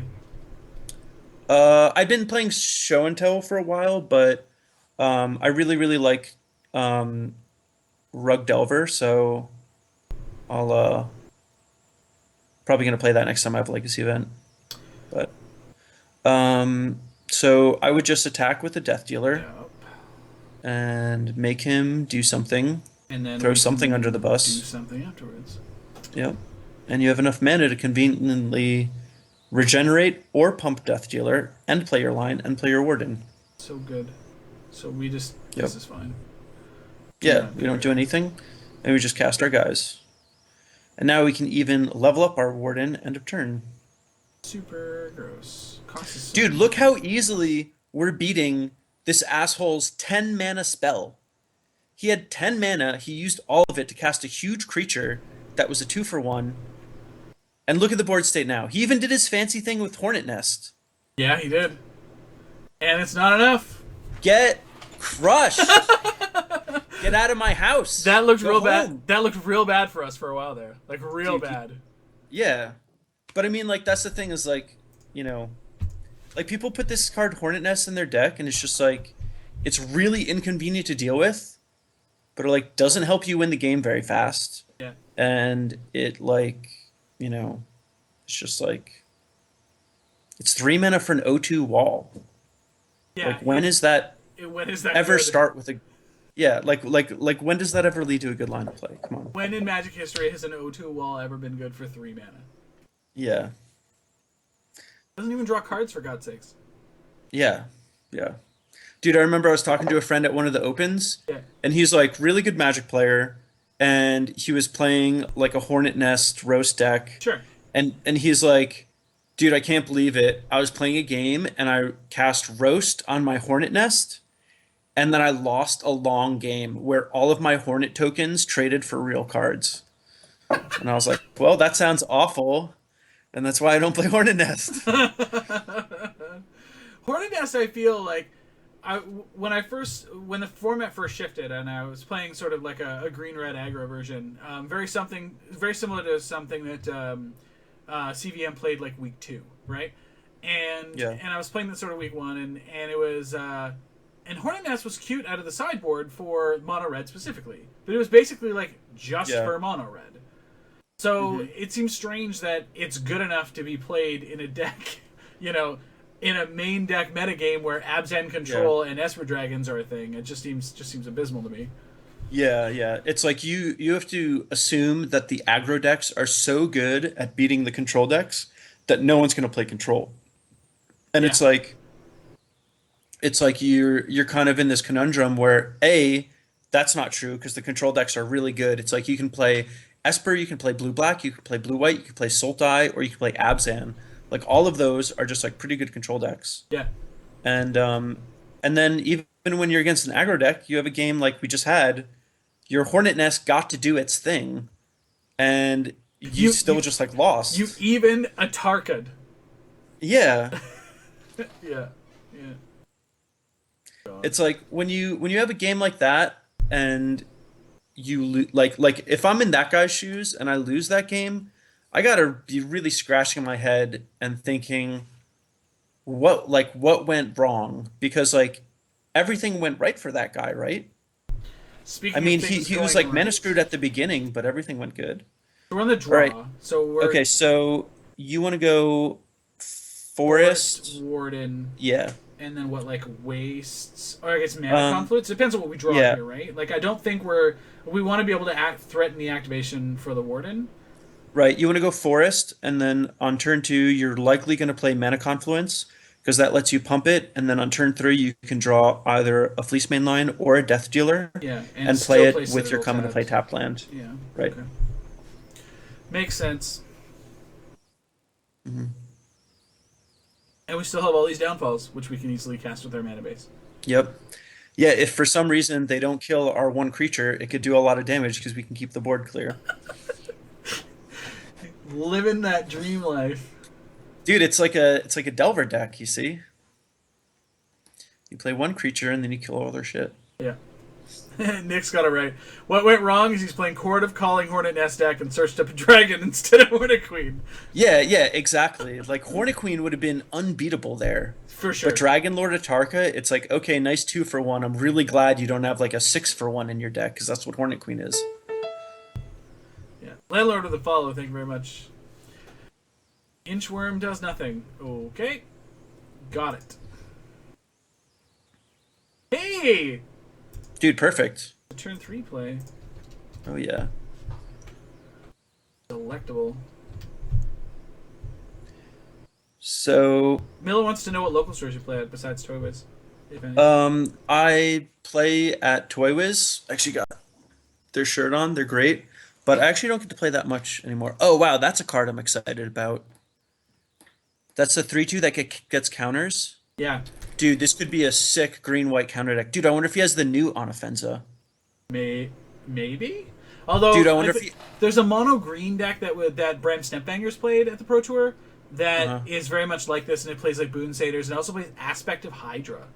Yeah, yeah, yeah. Dude, he's probably got Reverend Hunter. Yeah, for sure. Oh. Yeah, these heroes' downfalls are going to go a long way, I think. Yeah. Well, I would play the Mana Confluence. Do you want to offer the trade here? But like, we don't want to trade, right? No, I think we do want to trade. If he's any kind of a devotion deck or synergy based deck, definitely want to trade. Yeah, I would trade. I mean, like generally speaking, when you're against another creature deck, it's favorable for you to trade, um, because all of our cards are individually a lot better than any card that anyone else is playing. All right. Well, have it. Yeah.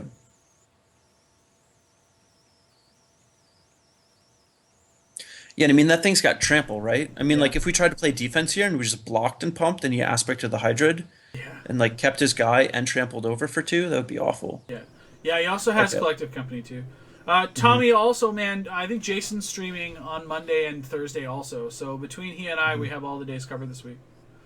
Going into Toronto. There's the Reverend Hunter. Well, that's annoying. Well, so on this turn, I would just play the Lenwar Waste and play Onofenza, and then like the Brimaz is, likely to not generate tokens for decks like this. Yeah. And I don't think I would want to just like, even though he has the Nykthos, I don't think I would kill that guy now just because we don't have that much pressure.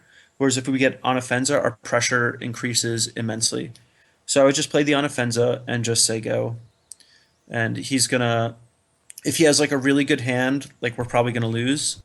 But if he just has a medium hand and can't do anything too insane this turn, Our downfalls are going to help pull us through next turn. Plus, we've got, like, Temple to Yeah. start digging us through, right?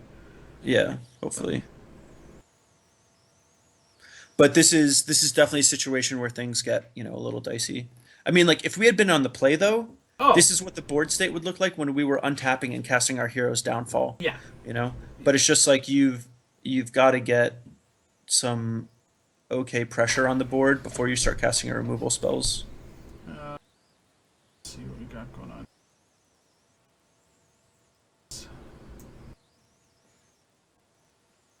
There's something going on here. I need to remedy. Real quick. Oh, he's playing another one of those assholes? It's going to come in as a 4/3.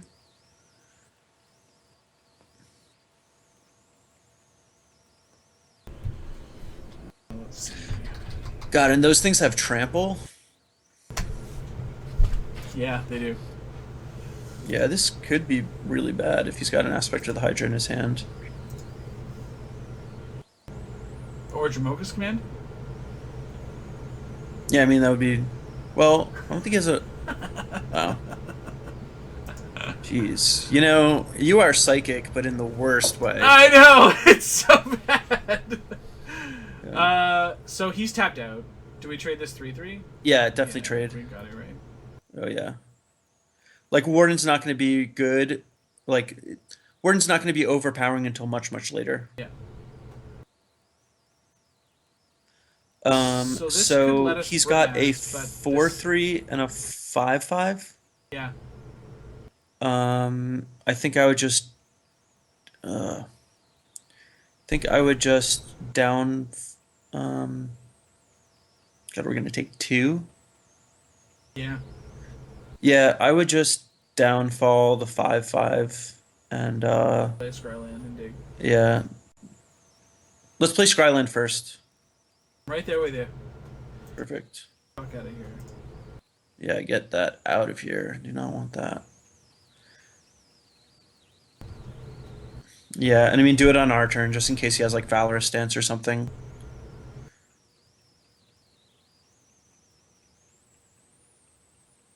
Yep. We're at 3. Yeah. Yeah, I mean, there's a good chance we just lose. Ultimate price. Ugh. See, if that had been a 2-mana removal spell, we may have a shot. Yeah, because we just killed them both. Yeah. Depending if our mana associates itself. So if we had blocked the 5-5 instead of the one we did trade with, so we could have killed the hunter, taken 2 less. Which would have left us at 5. Oh, yeah, the hunter had combat damage on him from Yeah. fighting. Yeah. We still would have. Oh, had to yeah, kill I a guy. completely forgot about that. But Yeah, then we it did would have been good 5 for us and to trade not, with and then we're hunter. not dead this turn, right? Yeah. Yep. Yeah, we fucked up. Okay. Good to know. Yeah. Not the first time I've made a mistake, and certainly not the last. Nope. Alright, so what do we want here? So Well, we've we got want all not the of hunters. these, like, That's yeah. for sure. Yeah, okay. They're really Um, good here. take out the 3 Brimaz and the Tassiger and bring in the Valorous stances. Well, do we want Valorous stance? Um, Valorous stance is tough. Like we didn't see anything that starts out big. No. Um, Do we want? I think a Johnny we want here. Or like, I mean, he's quick, right? Like he's out of the gate also. So I almost feel like we're gonna be on yeah. our heels a little bit. Um, yeah, it's really tough. Do we want Valorous stance? So all we saw was like Reverent Hunter that comes in big. Like those other guys come in as 3/2s. Say that they need to have. There need to be 2 other creatures on the board for them to come in with 4 toughness that has 1+1/+1 counter counters. I think I would just have the Ajani and the Tassiger. Worry about the Valorous stances. We can reevaluate things next game. But yeah, I mean another thing that's nice about having, the random Ajani on the sideboard is if you're ever unsure about what removal is good against them, just be more threat dense. Alrighty. Great So hand. this isn't bad, right?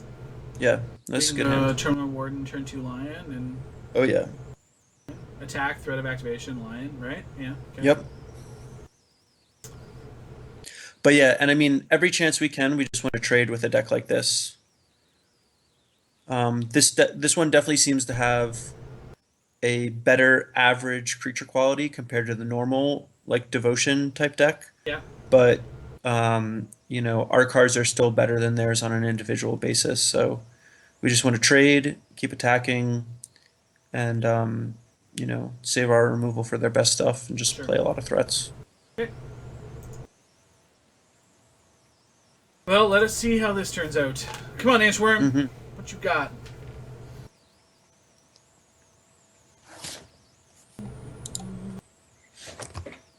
So, Warden is a card. So, against control, you're keeping Warden in. Yeah, I mean it's still like against control. Like sometimes it's just like a 2 mana flint hoof boar. Sure. You know, I and I mean, like mean it's like an extra creature on the table too to protect our more relevant ones from foul tongue invocation. right, exactly. Like a lot of times you just play it on turn one, and then you play 2 drop, 3 drop, and they have foul tongue invocation, and they're just like feeling icky. Yeah. Get my ward in. You got it. Yep. All right. So do you want to make lion here? Plains, yeah, plains lion.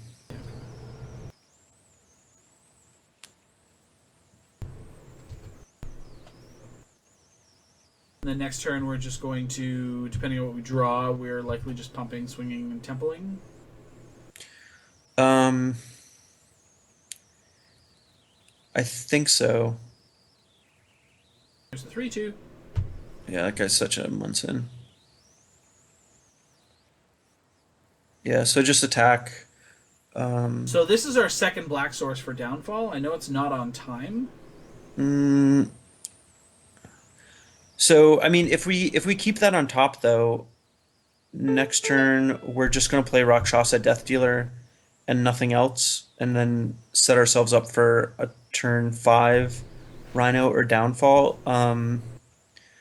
I am generally inclined to just bottoming lands so long as I have enough lands to operate on. But we like if he just plays like a Reverent Hunter and it's like a 5/5 and we can't get through, then that's really bad. So I would keep it on top. Okay. I would keep the Temple of Silence on top, but I would not be happy about it. So we're swinging with both here. Yeah, swing with both.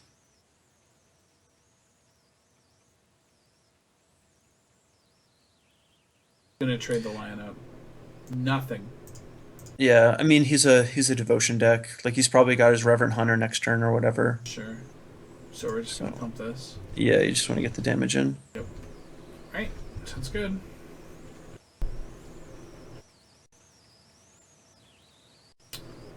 There it is. Yep. So things a 4/4. Yeah.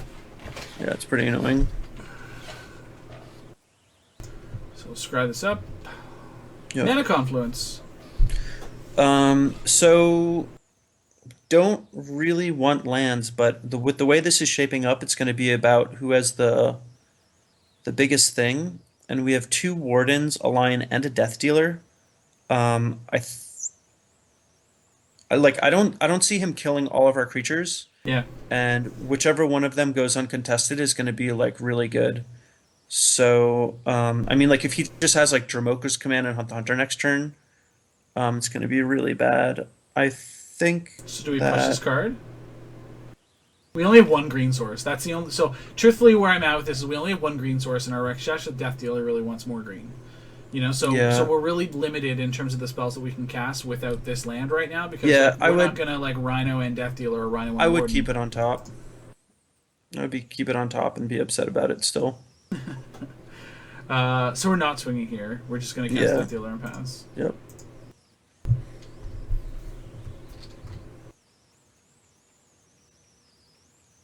Yeah, and I mean, like, I played a lot with this deck, but I still don't feel like I've played enough to really have the reps in to be able to make, a snap call with something like that. Why the hell does he have Seeker in the way in his deck?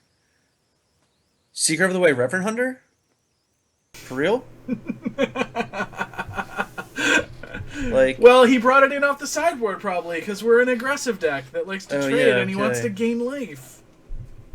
And you can do it with the Dramoka's command right here. Next turn. Yeah. I mean, if he's thinking this long, it's obviously Jamoka's Command. He's attacking the Death Dealer though, so we can Monstrous the Lion. Yeah,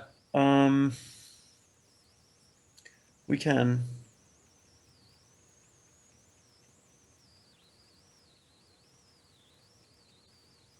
So, I mean, like, how do you feel about trading this guy and then just Monstrous? Yeah, I would trade the Warden for the Avatar.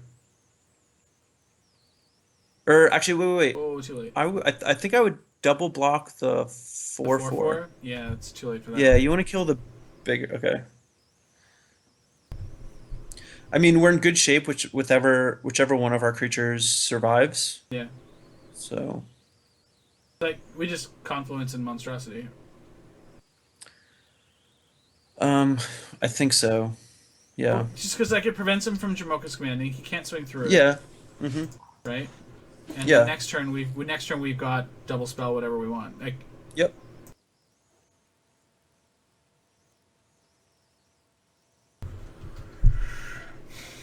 It's just like, on that turn we spent 5 mana to put one additional power and toughness on the board. yeah. No, and I agree with that, and yeah, I mean Yeah. like you're the boss. I think I don't know. I made the play. Yeah, I mean like I agree with you. I just, kind of wanted to take a minute to think about it. But, ultimately I agree. Well, I just blocked the Seeker.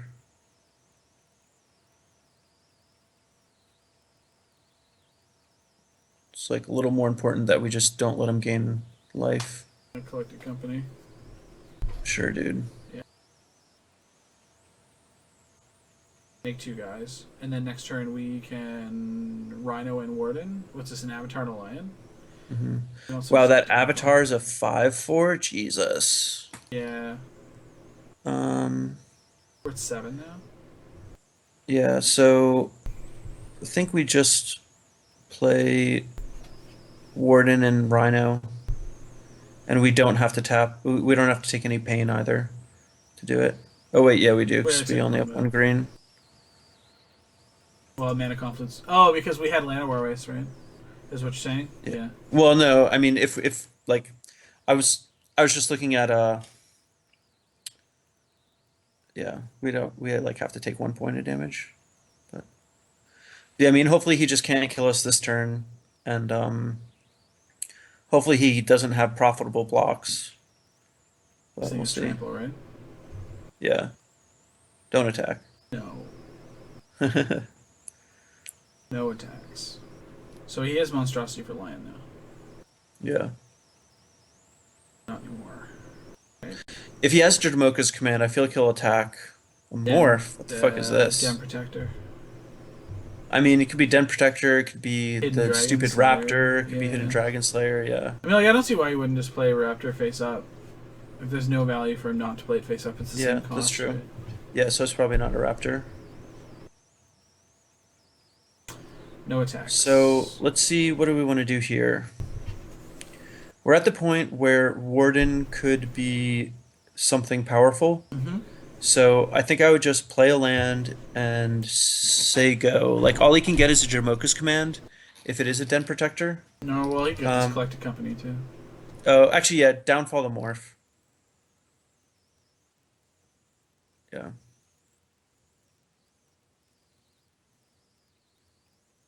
Den Protector it is. Yeah, just so there's no shenanigans. But I mean, on a board like this, there's, at least some potential that a Warden can go out of control. So, I mean, there's still Valorous Stance, there's Jamoka's Command. Things can go badly for us, Yeah. but Yeah. at least we've got some sort of game plan on the board.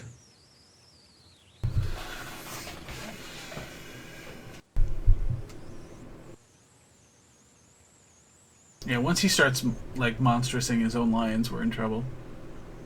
Well, I mean, we have our own line and a Siege Rhino that can block it, but that 5/4 is annoying. Mm-hmm. So, yeah, I mean, things do get bad for us. Actually, I mean, if he just attacks with everything right now, it's actually really bad for us. Well, that's bad. Wow, ain't no brakes on this crazy train. Alrighty. Well, let's see how this Yeah. turns out. Wow, this deck looks kind of good. All right, so in come the clowns, and if the last card in his hand is Aspect of Hydro, we are totally wrecked. I mean, I think we may just be dead anyway. We might be. All right, so let's do this. Start. Yeah, I'm definitely making that 3/3. Okay. So let's see. Think we should. So we block. So I think the, so if we block the so line on we have to this- block the 2/5 power things. Um, so I would stick the Rhino in front of the Trampler, Yeah. and then put the Lion in front of the Sirach. Yeah. And then we have And to then- put Warden in front of the Reverend Hunter. Or I guess we can put Warden in front of one of the lions. Yeah, yeah. Put a Warden in front of the Lions, and that way we'll take 7 and go to 2. And I'm not sure if we have any top decks that will do anything. A Siege Rhino will help. Uh, So I'll put this in front of a lion. yeah, yeah, just trade with it.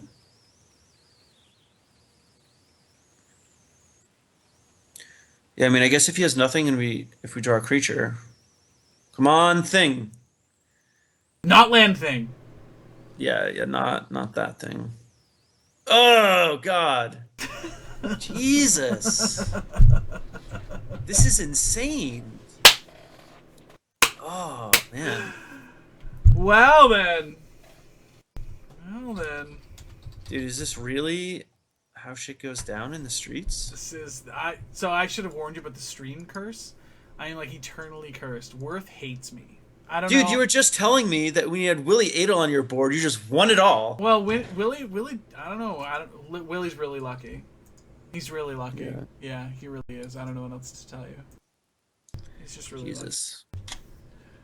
Yeah, well, I mean, he drew 5 lands, and we drew, what was it, 9? Yeah. So, I mean, yeah, I mean, those are just the games we lose. Yeah, that is just how it is. Yeah. All right. Well, we are still. Or let's get another one of these bad boys in, and sure. We can do here. Hey, I'm gonna go pee real quick though. Yeah. Okay. Sounds good. All right. Be right back.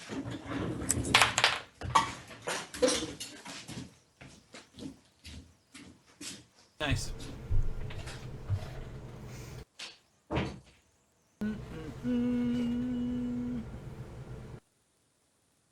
Yep. Those were some super awkward turns for sure. But it's interesting. A lot of these decks were not seen at the SCG, so some of these are kind of new additions to the metagame. You got to kind of get ready for those. But it's been so. The one thing I have noticed is the mana's been really interesting in the fact that we've actually been able to cast most of our spells on time. And it's really only in sort of like the grindy matchups that it really starts to kind of really show its wear on your life total. So that's really interesting. Yeah, Nick, I agree with you. I think in Modern especially, it's really, really powerful. And I don't like it as like a combo enabler. I think it's very powerful just in like a Kibler Zoo style deck where, you know, I'm going to flip Collected Company at end of turn and I'm going to stick a 9/9 friggin' Knight of the Reliquary with a, you know, Tarmogoyf or something. I think it's pretty gross. But I think the fact that it's like single color is even better because, you know, now it fits into more decks. It's not like it's a green-white card. It's not like it's a green-red card. Like, you can pair it up with basically whatever you want. So, yeah. All right. All right, here we go. Let's do this. We're on the play. With a Temple of Silence. Perfect. We're gonna win. Ooh, not with that hand. We're not gonna win this. Yikes. But this hand? Yeah, I'd keep this. Like, it's not excellent, but we're keeping it. No, this is a bad hand. We'll probably lose, but you know, it's better than.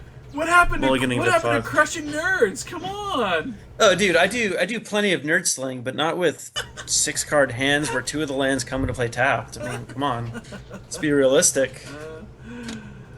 Oh, look, dude. Heroic! Well, Thoughtseize is really good against that deck, as is Dromoka's Command. That's true. Although Dromoka's Command is not very good against the sack enchantments. So, do you like Warden? Warden for sure. Okay. Yeah. You know, yeah. You just always want to get your pressure onto the board before you start interacting. Okay. Like, unless they're going to do something insanely powerful and devastating. Bottom that. Bottom this, yeah. Yeah, we just want lands and removal spells right now. Okay. Basically, it's like you want to put all the lands on the bottom until you get to 3 lands. And then, I mean, you want to put all spells on the bottom until you get to 3 lands. And then once you're at 3 lands, you put all the lands that you see off scries on the bottom. Like 3 lands is the sweet spot where you're still live to draw lands or spells. And that makes perfect sense. Yeah. Yeah, I get that. Hero of Iroas. No, whatever. So I just attack and then post combat play a lion. And next turn, hopefully we can draw land and cast Thoughtseize and decide if we want to use our Jamoka's command or not. I like it. Yeah. I like it. Dude, this deck cannot beat a Warden of the First Tree. Which, heroic? Yeah. They have like one or two Valorous stances in their deck at times, I think. Oh, so you're saying that if it goes you're long, playing the like, new. provided you're not dead by then? Yeah. Yeah. Yeah. Or if like you play against like the Tom Ross version with like the Jamoka's command or whatever. Mm-hmm. Wow, so he's gonna draw a bunch of cards this turn. This is looking like pretty bad for us. Not gonna lie. This is definitely bad heroic. Yeah, he's got the Windswept Heath is the dead giveaway. Yep. Yeah, I'm taking this 5. Taking it to Yeah, well, 5. we are not blocking it. No. That is for sure. All right. Wow, this guy's got a really good draw. We do Wow, not. our draw is awful. Let's see. So we don't even really have very good attacks. I mean, I guess we just have to attack anyway. We're not blocking. Let's see. He's got 5 cards in hand. Yeah, man. Yeah, so it's tough, right? Because like we attack with the Seeker. I mean, he's probably just gonna Yeah. block So it. how big is that favored hoplite? It's 4 or so he's 5. got 6 a power attacking us. Yes. God, I wish we had a Dramoka's. Oh wait, We have a dude, Democracy. attack with both. We're golden. Attack with both. If he blocks one of our Oh, 3/3s God, with yeah. his 0/4. All right. Yeah, because they're like the Warden is a 3/3 right now, right? No, the Warden's a 1/1. Oh, that's annoying. Well, whatever. Let's see what he does. All right. I don't think he blocks. I think he just takes this 4. Okay, then post combat play lion. Okay. Oh. Yeah, post combat play lion. If that thing was the 3/3 though, we could give it a +1/+1 counter, have our lion fight his Hero. other thing. Yeah. Yeah, and we get to 2 for 1 him. Yep. But Fortunately, yeah, I we mean, haven't had an opportunity because all of our lands have come in Yeah. tapped. Yeah. Ugh. See how good with this? Whoa. Oh wow. Whoa. Whoa. Well, now we pump. Like there's that convoke, like 2 mana, Yeah, make the something courage? indestructible or whatever. Oh. What? Yeah, it's like a Convoke? white and a colorless. It's like the shield thing. Oh. Yeah. It's yeah. From. All right. Well, now we're not pumping. Just play lion post combat. Yeah. He wised up. Yeah. I don't know what the hell he was thinking there. Ephemeral shields. Thank you, Shadowhawk. You win the no prize. I remember Sam Black was talking about playing it in some deck a while ago. Yeah. Back when it was popular. Oh, sweet. More free cards. Yeah. This is how all of America's greatest heroes have died. Just stuck on 2 coming to play tap lands. Yeah. Yeah. It's game 1 though. Do we improve post board? Yeah. We could bring in a bunch of discard spells. They can't do shit about that. I like that. We also get to hit our land drops in the game. Spoiler alert. At least I hope so. Woo woo! Still no land. So Wow. powerful.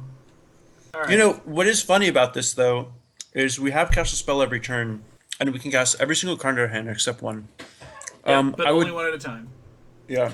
I would just, so, he's got 9 attacking power on the board, so we can't attack with everything. 10 actually. It's pretty bad. Pretty bad, Sounds like right? we need,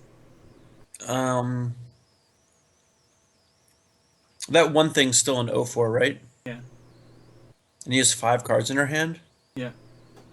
Dude, I just cannot imagine a scenario where we don't die next turn. I agree. Um, I agree completely. However, do we want to play Thoughtseize and find I out how bad would- it is? No, I would just attack with everything. Yeah. All right. Yeah. I mean, if he blocks on the Warden, we can give the warden a +1/+1 counter, and then have one of the lions fight the other 2/2s. So that, like, I mean, we're like 2 for 2ing him. Sure, we're doing the best we can. Yeah.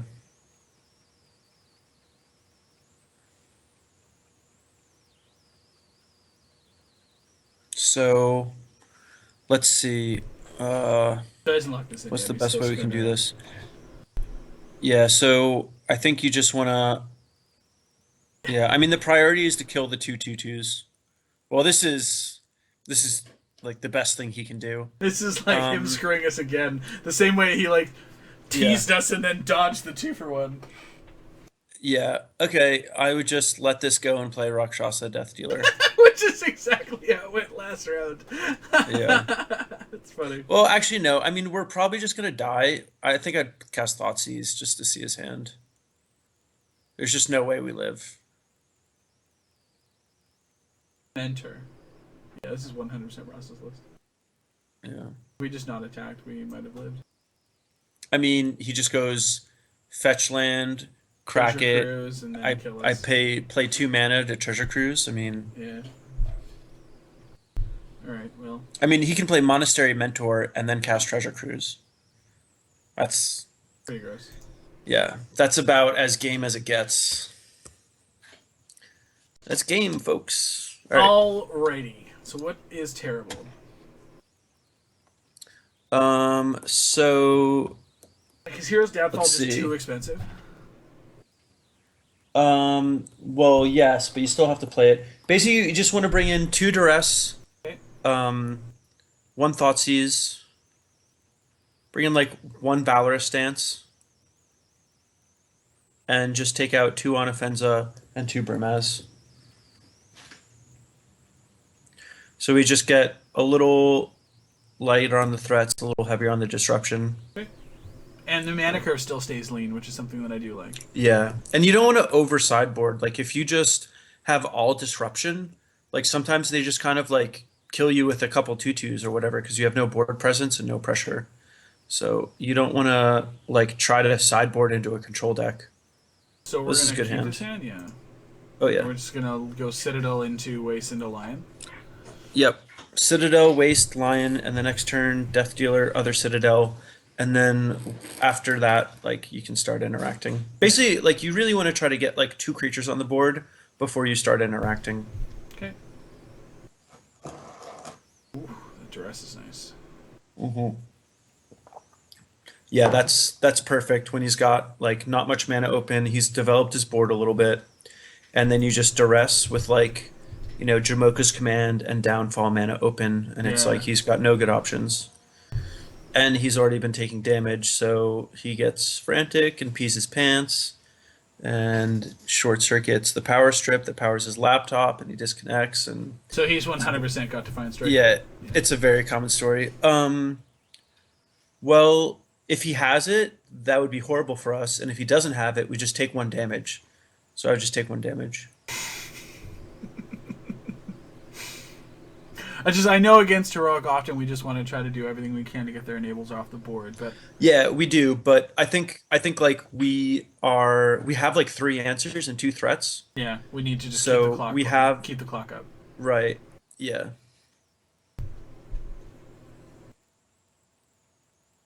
All right. Yeah, so I would just play the Death Dealer. Well, I would attack first with open mana Yep. and then play the Death Dealer. And next turn we'll basically be looking to start our interaction. Sure. And we've got options either Downfall or Duress into Command, yeah. Yeah. I like it. Get Yep. behind it. Black, green. Death Dealer. Mm-hmm. Dealing some death. I like it. That was the mana deprived preview card, by the way. We got to talk Oh, about yeah? that. Cool. Yeah, we got to talk about that on my podcast. It was pretty sweet. That's sweet. There's the Defiant Strike that we called. Nice. Yeah, end of turn. Great job, dude. Sick play. Need that card. Need that card draw.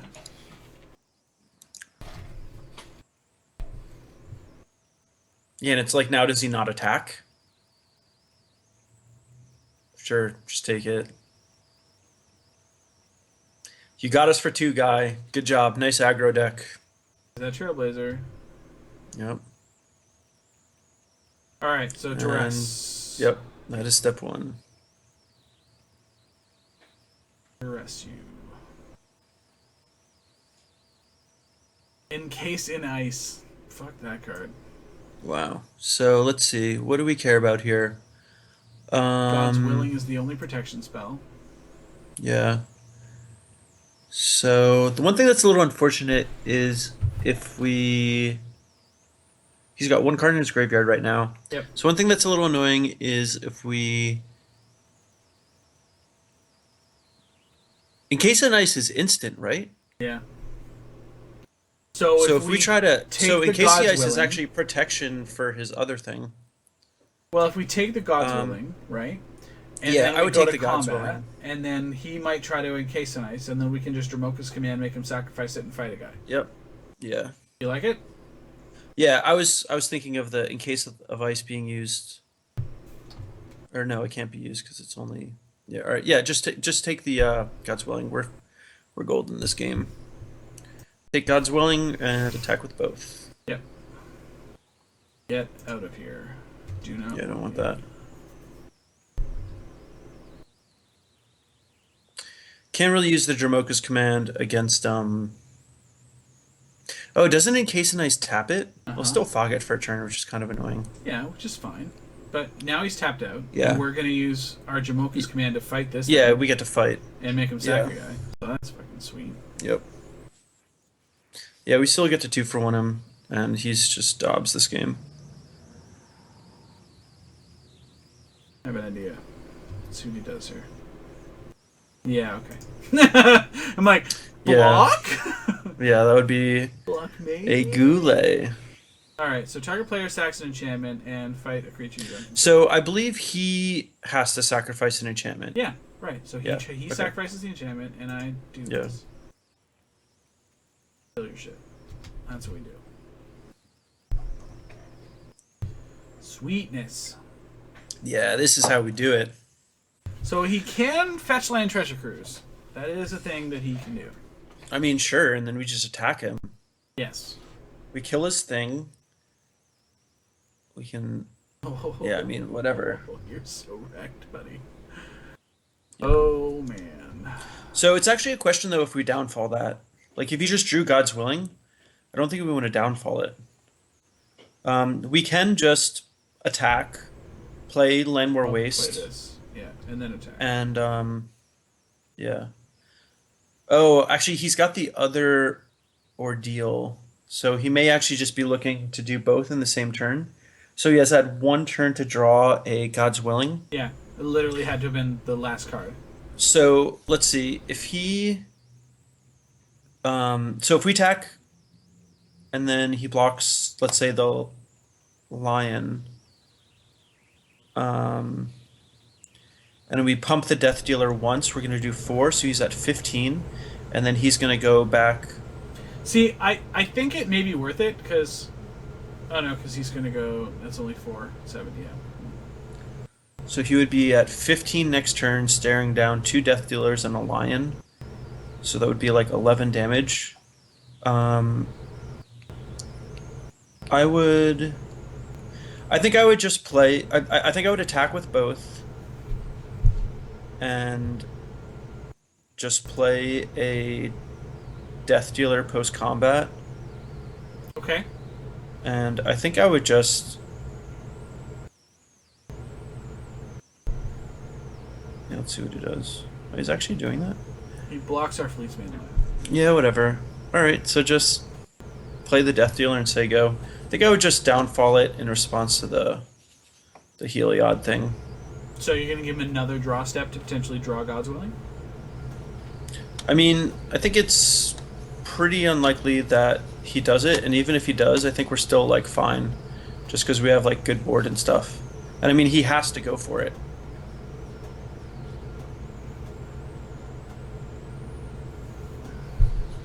Okay. 2-2.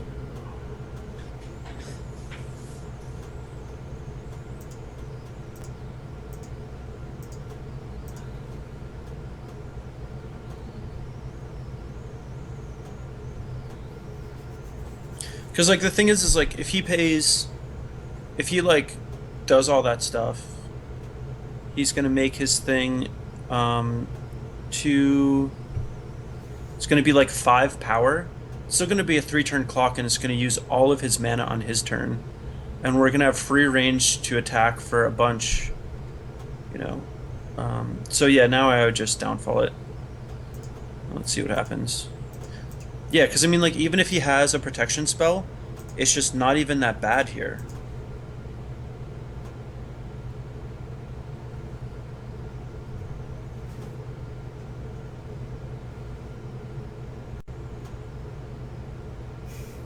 Sure. Oh goodness. There it is. Okay. So now he draws 10, or he's But I going to mean, gain 10. yeah, but I mean, we crack back at him for like 11. Yeah. And I mean, he can't add anything to the board.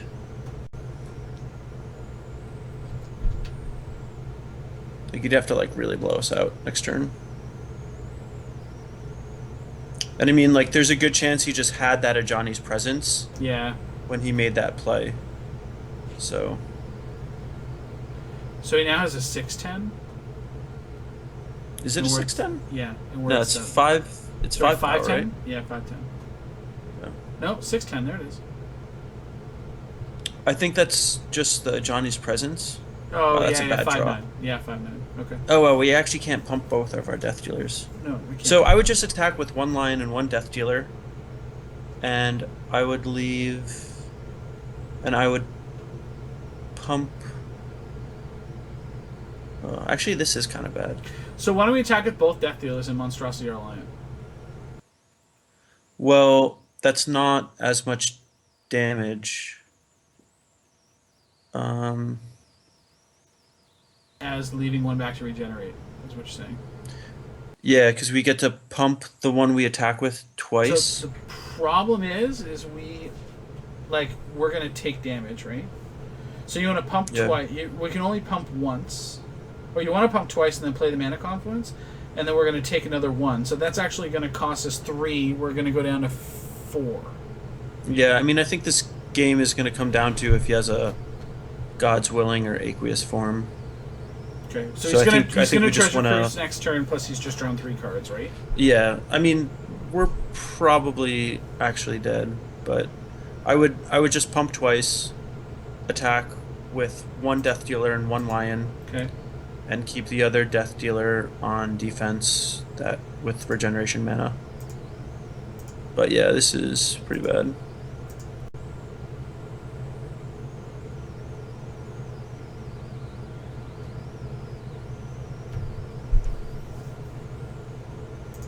The thing that was like tricky about that hero's downfall play is like whether he drew the Ajani's presence or not, he was kind of locked into that line of play. Yeah. And like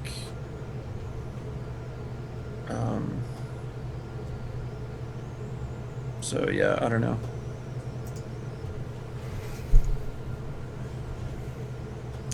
But yeah, we're probably gonna get browned here.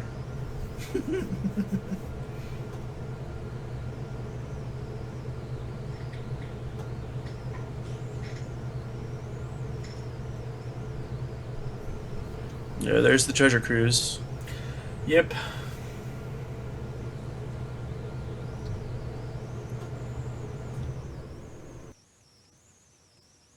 Yeah, I mean, all he's got to do is draw Jamoka's command, right? Yeah, I mean, Jamoka's command, Or that. Aqueous Form, So, God's like, Willing, so Kicks in the here's- Ice. Yeah. Yeah, So, it's just our- like there's like a million things. Yeah, I don't know. Like, I feel like if the monstrosity might have been the safer line, it would allow us to get in a little bit more. That's all. But I Yeah. mean, but at the same time, like, you know, we're forcing him to have it too, right? Yeah.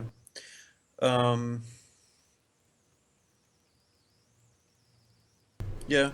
I mean, in case of the ice is definitely a reason you would want to keep the Fleece Main line back, but it's like unclear how many encased in ice he has, and like yeah, it's like tough to know in that Yeah. scenario because it's like, do those decks even usually play Encase the Ice? Yeah, yeah. Tom played 2 in his sideboard. Yeah. I mean, we already seen one, right? Yep. Yeah, exactly. Exactly. So yeah, it is tough. It's tough. No, I mean, like he drew 5 cards that turn, two cards the turn before, 3 cards that turn, plus his draw for the turn. So he's drawn like 6 out of his deck. Yeah, that is a real blue deck. It's a lot of drawing cards. Yeah, yeah. So it's a lot. But I mean, like even then, so the two questionable calls are: do we Hero's Downfall and before he gets the extra draw or not? Hmm. Because like if we do end up killing that creature that turn because he didn't have it, then I mean like he's totally wrecked. And then the Yeah. other one is like, do we serve and double pump, or do we, um, Monstrous the or do Lion. we just Monstrous the Lion, right? And I mean, Yeah. like they're both playing around different scenarios, I think, and it really just depends on what it is that you want to play around. Yeah, Nick, I totally Yeah. agree. Like, I Yeah, think Tom's dude. build's Magic insane. is like so hard. I love Magic because it's so hard. Because we can sit here and Ugh. debate the merits of these two plays, or like your Thoughtseize, for example, for like ever, right? And Yeah. each one spawns like an entirely new like potential adventure of how the whole game plays out. Like it's just these simple decisions. That's why I love this game so much. It's so good. So Yeah. good. It's just most people are just wrong. It's just so hard to figure out which ones and if you're one of them or not. It's it's like if you can't tell the shark at the table, Yeah. or you Well, can't tell the fish at the table. Rather, it's probably you. mhm. Yeah. That's awesome. That's awesome. All right, so it's 10-12. Where are you at? Do you have one more match in you, or are you done? Oh man, I was like done like an hour ago. Oh, But all right. but No, yeah, I that's mean like if cool. you want to do one more match, sure. No, I mean it's like quite a bit of fun. Okay. Well, So, that's good. Well, we'll gem one more too, and sweet. that way it's just quick, and we don't have to wait for any idiots afterwards, and we'll do it up. Sounds good. What was your okay? So your mono red plan for sideboarding? You just take out the 3 Thoughtseize and the 4 Heroes Downfalls, and you bring in 2 Duress, 3 Drown, and Sorin. And does that come out right? I think you have to leave 1 Hero's Downfall in. Yeah, you take out 3 Thoughtseize and 3 Downfall. That's 6 cards. Yeah. And you just bring in 2 Duress, 3 Drown, and a Sorin. You found Duress to be like like pretty good in that matchup. Yeah, well, I mean, like, honestly, like, I feel like the best way to beat them is just cast a lot of spells early in the game. Um, and, like, a lot of their good threats are spells. Like, they're really devastating cards a lot of the times are, like, them roasting your big creature or, playing, like, a Tarka's command when they have a bunch of tokens or playing Hordling Outburst and using it as a mana engine for Stoke or whatever. Yeah. Yeah, So, a card I've been looking a lot at is actually the the plague for them oh yeah, because Virulent Plague. yeah, because it like turns Yeah. off over half the cards in their deck and it really makes them play fair, you know. Hmm. Um, Yeah. so this is a keeper since Yep. we can Yep. Yep. Play Forest, probably Confluence, and then search for shitty planes. shitty plays. Yep. I love it. Shitmongering I planes. love it. Oh look, we're gonna get a chance to do it. That's Oh yeah. fantastic. Speak of the devil. Here we go. All right. Well, so far we've lost 2 matches that I thought were good for us. So hopefully Redeem we ourselves can here. yeah, something like that. Okay. I I like feel like it. there's some sort of line, but it escapes me now. Oh my lord, what a draw! Yeah, that's great. Well, actually, wait, no, that's not great. So we Well, can't cast Brimaz on time. well, we can just go turn 3 on Offenza and turn 4 Brimaz. That's fine. I mean, if he has a Stoke, it's going to eat the Anaffenza, and if he doesn't have the Stoke, then Anaffenza is going to be like a 2 for 1. So yeah, I'll just play the Forest. Good move. So you want Urborg into Death Dealer and then whatever is what we'll look at next. Yeah, probably Organ to Death Dealer, and then Windswept Heath for Plains into Anaffenza.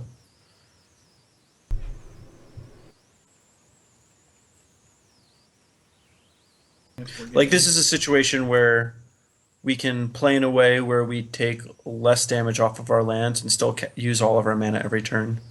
So, and I mean, Urborg makes getting a plains like, a lot better. yeah, because we can still use it for downfall and that sort of stuff. Yeah.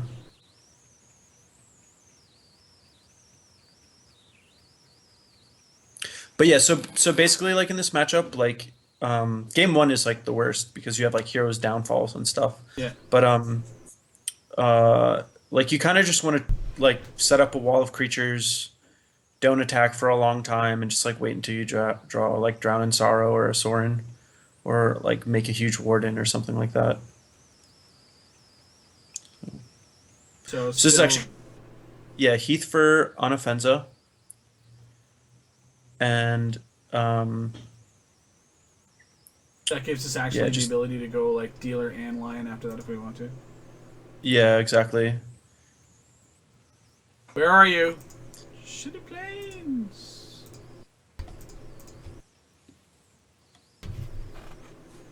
Yeah, and I mean this is like I mean we didn't have a one drop and we're on the draw, but you know this is about as good as we can ask for in game one. It's just two drop, three drop, double two drop, and then on Hey, turn five. our heroic opponent is in the chat. Oh, cool. Seriously, I just noticed. Sorry. All right, so this is awesome. Got a lot of Uh, options here. So do you just want to like take care of the dash guy while we have the opportunity, or we want to like we're no, I mean I think you want to force him to pay mana to cast it again. So let's see. Zergo's a 2/2. yep. He's the. I think I would block the Zergo because even if he has another Zergo, he's still clogged with two dash creatures and only two lands. Okay. He's like missing land drops.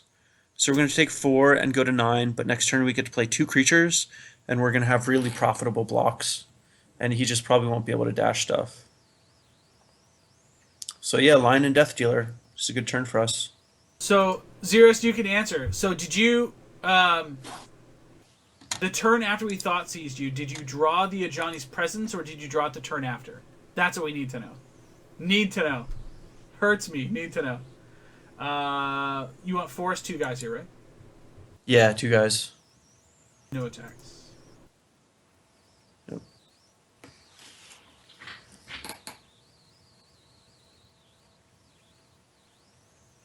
Go. Yeah. Okay. So he did draw it the turn after the discards. Hmm. Well, I fucked up then. No. No. No. You. No. It was fine. He drew it the turn like Oh, he okay, got it, got it. literally after. So we would have Yeah. been blown out either way. There's no ifs, ands, or buts. So I wonder if this is going to be a Tarkus command this turn. Portling out. Portling out for sure. You could have a Stoke as well. It actually would be nice if he traded because I got that Tassiger. Did nothing. Yeah. So I would just play Brimaz and have regenerate mana open for the Death Dealer. Like it. Yeah, hopefully he doesn't like Stoke end of turn untap Stoke, Yeah, but that'd be super awkward. that's just the way it goes. So at some point you do have to start getting aggressive, and Brimaz is like the best way to do it. Yeah.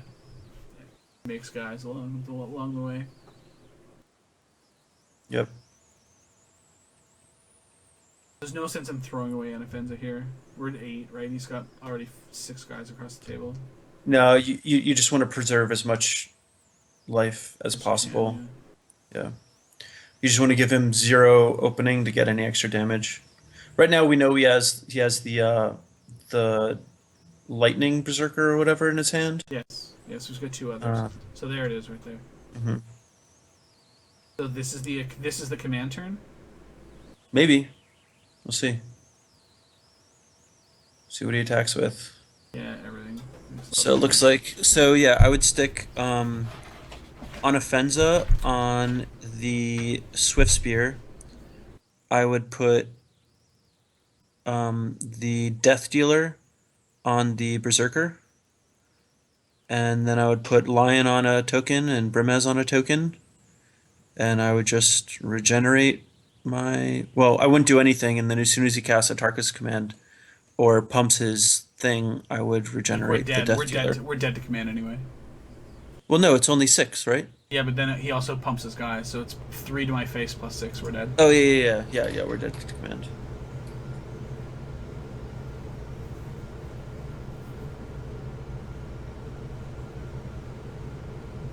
Wait for it.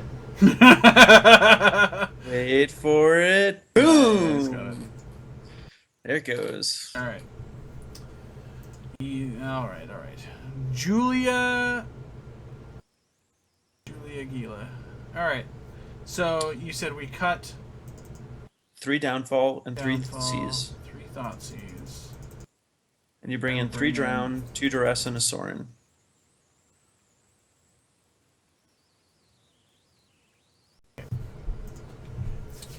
Alrighty. Ooh, da lolly. What's this person's name? I thought it was Julia Gulia, but it's Julia Gila. Yeah, that's not nearly as fun as Julia Gulia. the other one. No. Yeah. I got excited. Dude, so why do they call you Mr. Scotty Mac? Because that's my name. What's your name? Dude, there's no epic story of you were like when you're this in the big, frozen wastes of northern Ontario. I'm a tall gentleman. I am tall and broad. I give like You're like a Viking. I am like a Viking. Yes, I give like huge, enormous, like spine crushing hugs. And I guess Wow, that sounds good. When you're this big, they call you Mister. Nice. So we're gonna keep his hand, obviously, right? I mean, Yep. Like, Yep, we have keep difficulty and- with our black spells, but we do have Warden. Yeah, I mean, whatever. That's just the way it goes. Yeah. We're gonna turn 1 this Warden too. Oh yeah. Why would we keep it if we're not gonna turn 1 the Warden? Yeah, I mean, you didn't start this game to not cast your spells. All right.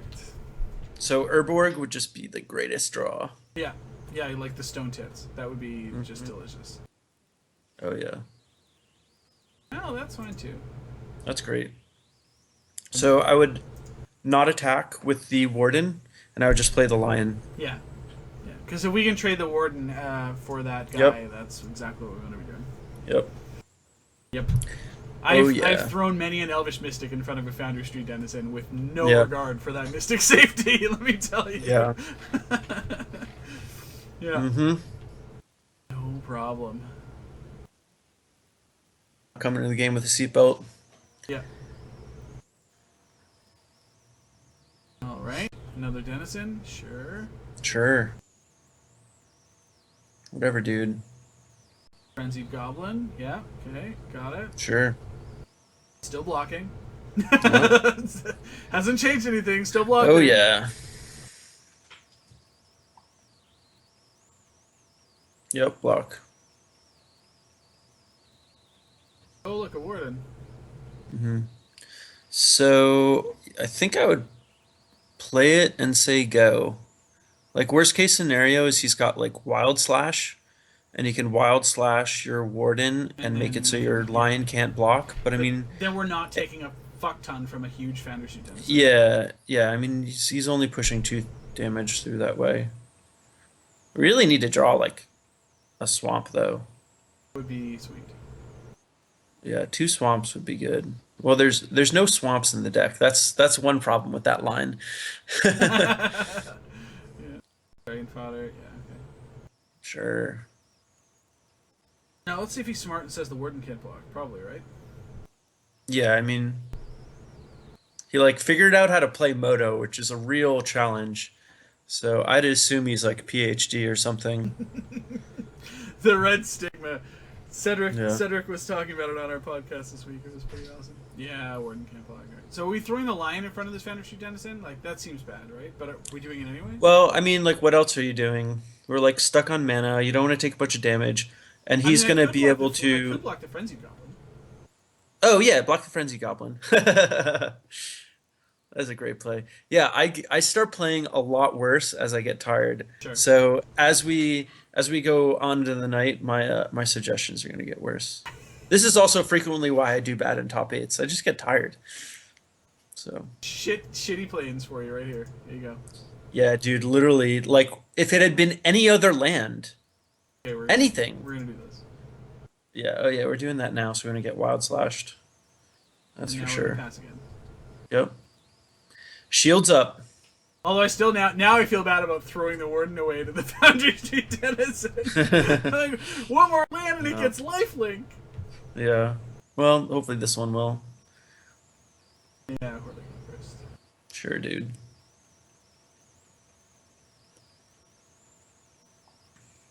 So Bile is a card. Have you considered? Where are you at on that? Um, it just kills little things. Like, I don't have much room in my 75 for cards that only kill little things, so I'd just rather have Drown. It's a good card though. I mean, it's again, it's like the Abzan Charm thing. It's like you can't really go wrong with it in your deck. So what do you think here? Are we gonna throw the Fleeceman line in front of this now? Yeah.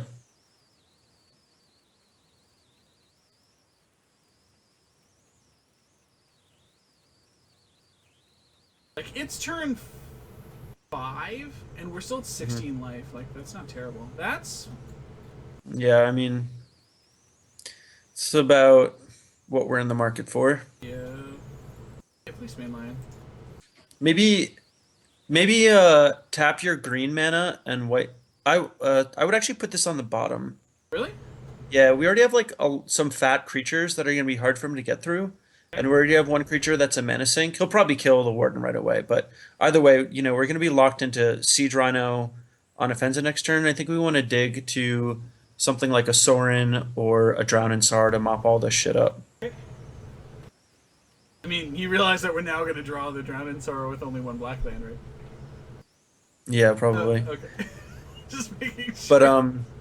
wait, before we go to the turn, just Yeah. pause for a minute and Yeah. like tap your green and white mana and let it hang there for a minute and then undo it and then say go. Just so we give him the fear of the Jamoka's command.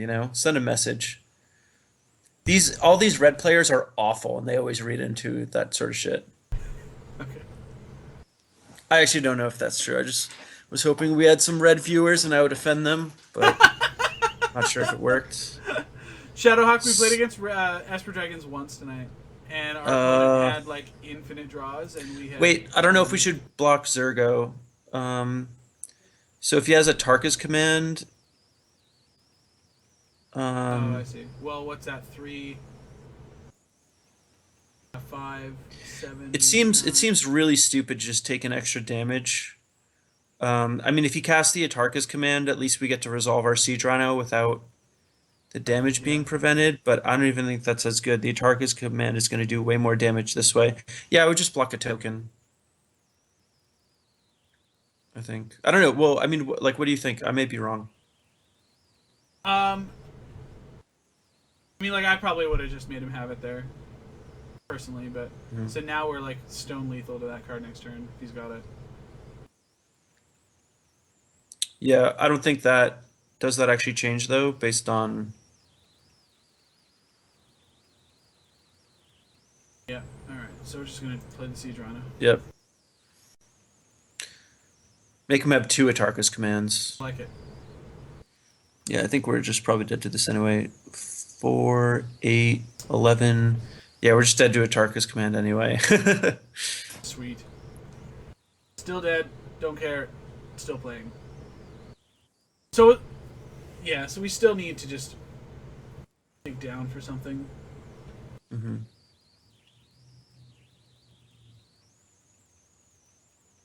Start peeling Siege Rhinos. That'd be fine. But I mean, even with this game, like our mana has just completely shit the bed on us. We drew 3, and it's still kind of close where he has to have Atarka's command. Yeah.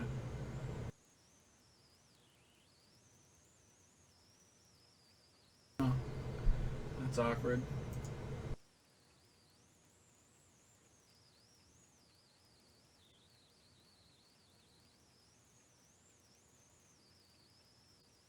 Blocking Zergo now. Yeah, just block Zergo.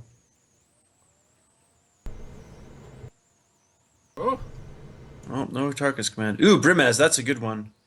So let's see. We can play Brimaz and And- Tassiger this turn. I like it. Yeah. We go to 6 to do it. I mean, he's got one card in hand, and it's not the command, so it's like, you know, just cast your shit. This 4, 1, 2. Yep, just enough. So he's got to have like.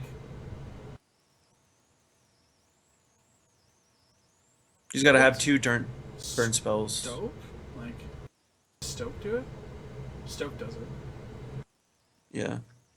But I mean, this turn, like if he doesn't kill us this turn somehow, some way, Yeah. we get to start attacking with Brimaz, and that's great. Yeah, agree. And if we draw Drown or Dramoka's Command or Sorin, then we're probably going to win the game. But he may just have like Stoke here, or Lightning Strike, or Dramoka's Command. Insert random burn spell here. Yeah. Yeah. Holy shit. How are we still alive? I don't know. Maybe he's just toying with us. Holy shit. Wow. I Well, we can't kill that. can't. We're dead. Wow. All right. Can't kill that. That'll do it. Well, let's attack him with everything and see what he does.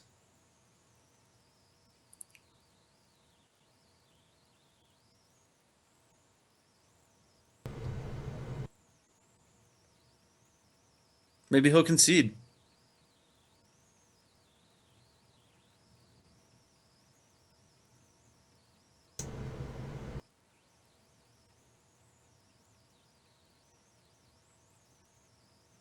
Oh, he saw the play.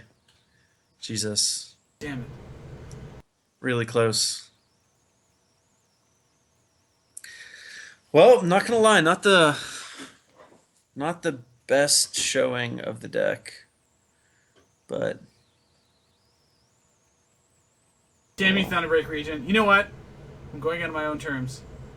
mhm. Yep. Yeah, just take that Thunderbreak Regent with you. Yep. I am. God damn it, I am. Oh man. What's our opponent doing? I gave you an end step. Hurry up already. Yeah. Yeah, without answers to those tokens, this matchup's tough. Yeah, I mean, like a sweeper's really good, or just any kind of life gain's good too. I mean, like Bioblight is a good card. There's been times during the metagame where I thought of playing Bioblight over Drown in Sorrow, Yeah. especially because like I used to bring like sometimes you want to bring Drown in Sorrow in against like the Jeskai decks, but then they have like Mantis Rider, Yeah. and that's like really awkward. And Bioblight would be a card you can bring in that situation. That's like good against like all their stuff. But yeah, I don't know. I like sort of just wrote out the 75 cards that I wanted in the deck, and like Bioblight was like the 76th and 77th card that I Yeah. wanted. Yeah. So, I mean, like for example, like in that post board configuration, it's like we've cut all of the heroes' downfalls. We have all the creatures that are good on defense. Um, and we've got the three Drown in Sorrows. And, it's like you could have a Bioblight, but it would be instead of a hero's downfall, which is like obviously an upgrade in that matchup, but like it's not a huge upgrade in that matchup. Yeah. And that fourth hero's downfall is really good in a lot of other matchups where it does make a big difference. Yeah. So it's like tough to figure out, like if you did want to play Bioblight, what would you cut? Because like it is a good card and it's definitely like it is great in this matchup. But I don't know. Like I said, so where I'm at with it is so I don't know how good is Hunt the Hunter still. Like Devotion's sort of on the decline. Like is that sort of a card Well, you can cut? Like I mean, there's still just a lot of random green creature decks. Like we Yeah. face like a green white aggro collected company devotion deck or whatever. Yeah. Hunt the Hunter is insane in the mirror. It's like the best way to steal a game when you're on the draw. okay. And I mean, like but that's a card that I play a lot and I really, really like it. Yeah. But a lot of other people I don't think play Hunt the Hunter as much. So if you wanted to, like, have BioBlight in your deck, you could cut Hunt the Hunter and it wouldn't be like a big deal. Yeah. So where I'm at, I think, is as far as my approach is I'm definitely on, I think, 2 copies of the Plague, and I'm looking at, like, because basically in the same sort of Drown and Sorrow slot, I'm looking at 2 copies of Plague, which is easier on the mana, which I like because it's only 1 black and 2, and then it, like, you play it and then they can't answer it and it turns off all their cards. So like you can drown and like a savvy red player is just gonna like sandbag an outburst and then just outburst and then stoke you as well, right? Yeah, I mean that's something that can happen. Yeah. So I mean, like, just and I found also like Drown has been really unimpressive for me, I think, as well against Jeskai tokens, which is fucked up, right? Because I mean, it's one of those cards that just should be really good against them. But in my testing, I found the Plague is just like overperformed, obviously, in that regard because it's like optimized specifically for that. Yeah. That card's really good against Jeskai tokens. Yeah, like now, I mean, don't get me wrong. If I'm looking for like an early sweeper in an Abzan control style deck, Drown still fits the bill, and I think it does it. So it does it better because I mean, I don't have other creatures as well to block, so I want something that cleans up everybody. Whereas I'm looking at it as this way, like in an Abzan Aggro shell, if I'm going to play like Death Dealers and Fleeceman lines and get them on the board, and like Wardens get them on the board early, I'm going to have presence, and my guys line up really favorably against their red creatures, because their red creatures are fucking terrible. So if we can just deal with all the tokens and the way that they are able to spread wide, then it gives us that extra ability to, stay on top of or stay ahead on the board position. I don't know. That's just sort of where my theory lies, but yeah. Sure, that sounds good. But like BioBlight also is just a card that it just seems like it's fine in that matchup, and like you said, Jeskai Aggro, it's also really good because killing those goddamn Mantis Riders is so important. Yeah, the Mantis Rider is really annoying. Yeah, but then again, that's also. a really good point though about like you playing Brimaz, so Plague is terrible for you with Brimaz. So I mean, like you're gonna have mana issues with any deck, and we definitely had some mana issues tonight. But it's like, still though, like if you look at the numbers, it's like I've got 18 green sources and 18 white sources. Yep. And it's still like a lot better than like a lot of other people's 2-color decks. I agree completely. So, yeah. And it's interesting when you actually take a look at, and it didn't really dawn on me until you showed me. We had the deck laid out. Like, there are so few colorless mana requirements in the list. Like, so few. Yeah. And it wasn't until you pointed it out that I realized how crazy that is. Yeah. I mean, if you're playing a bigger Abzan deck, it makes a lot of sense to have the Pain lands instead of Confluence. But if you're going lower and you're playing like my version, like Mana Confluence is just complete gravy. Yeah. And like any time in the first 4 lands of the game that we drew that, you're absolutely right, it was the glue that made it all go. Right? Yeah, I mean even with the last game, like we started with 3 basic lands against a mono red deck. If one of those basic lands had just been a Mana Confluence, like we would have just been able to cast more spells, and like we would have taken like a small amount of damage, but we would have just completely clogged up the board way faster. Yeah. And we had all the spells in our hand to be able to handle that matchup, I think. Like if we'd been able to, hit some time removal early, and we would have been able to double spell with Tasigur probably, a turn ahead of when we did. Yeah. Yeah, absolutely. Yeah. So. Yeah, I mean there's a turn where we just had Forest, Plains, and we drew the Black-White Scryland, and we did nothing that turn. Yeah. Stone nothing. So Stone nothing. But nice. Yeah, it's just the stone worst. Well, listen, Boz, I am looking so forward to seeing you next week. Yeah, me too. I've got Cleveland this upcoming weekend and then Toronto the following weekend. It's going to be a pretty fun set of weekends. Nice. Piles of magic. Who do you want to give shout-outs to? You've got open floor, man. Who do you want to props and slaps? Give them out. I just want to give props to Reed Duke in particular for teaching me a shitload about Magic. Ian Duke also, but since Ian works for WotC, I just do not get to hang out with my dear friend quite as much. And then also just shout out to Toy Wiz. They're awesome. They're like my local card shop or whatever. And, Jeff is great. And so are all the other people that work there. Just nice people. And that's it. Awesome. Well, super huge thanks to you, sir, for showing up and hanging out for as yeah, much dude. as you did. I had a blast. Yeah, sorry I didn't bring a little more luck with me, but Dude, it's definitely a good time though. listen, you know what we need to do is we need to get together and we need to put a package together and send it off to Worth. Maybe it'll contain, kittens, solar virgin, like I'll make blood. some pottery for him. Yeah, and we can put like some virgin blood in it or something and like sacrifice it to him like Dude, a we should god. just send him some virgins. I think that's a much better way to get on his good You're side. probably right. You're I would probably not right. want virgin blood. I would just want the virgin. Yeah. Yeah, that's true. Yeah. But yeah, I like your train of thought though. We should get gift packages for him and for us. Yeah. And yeah,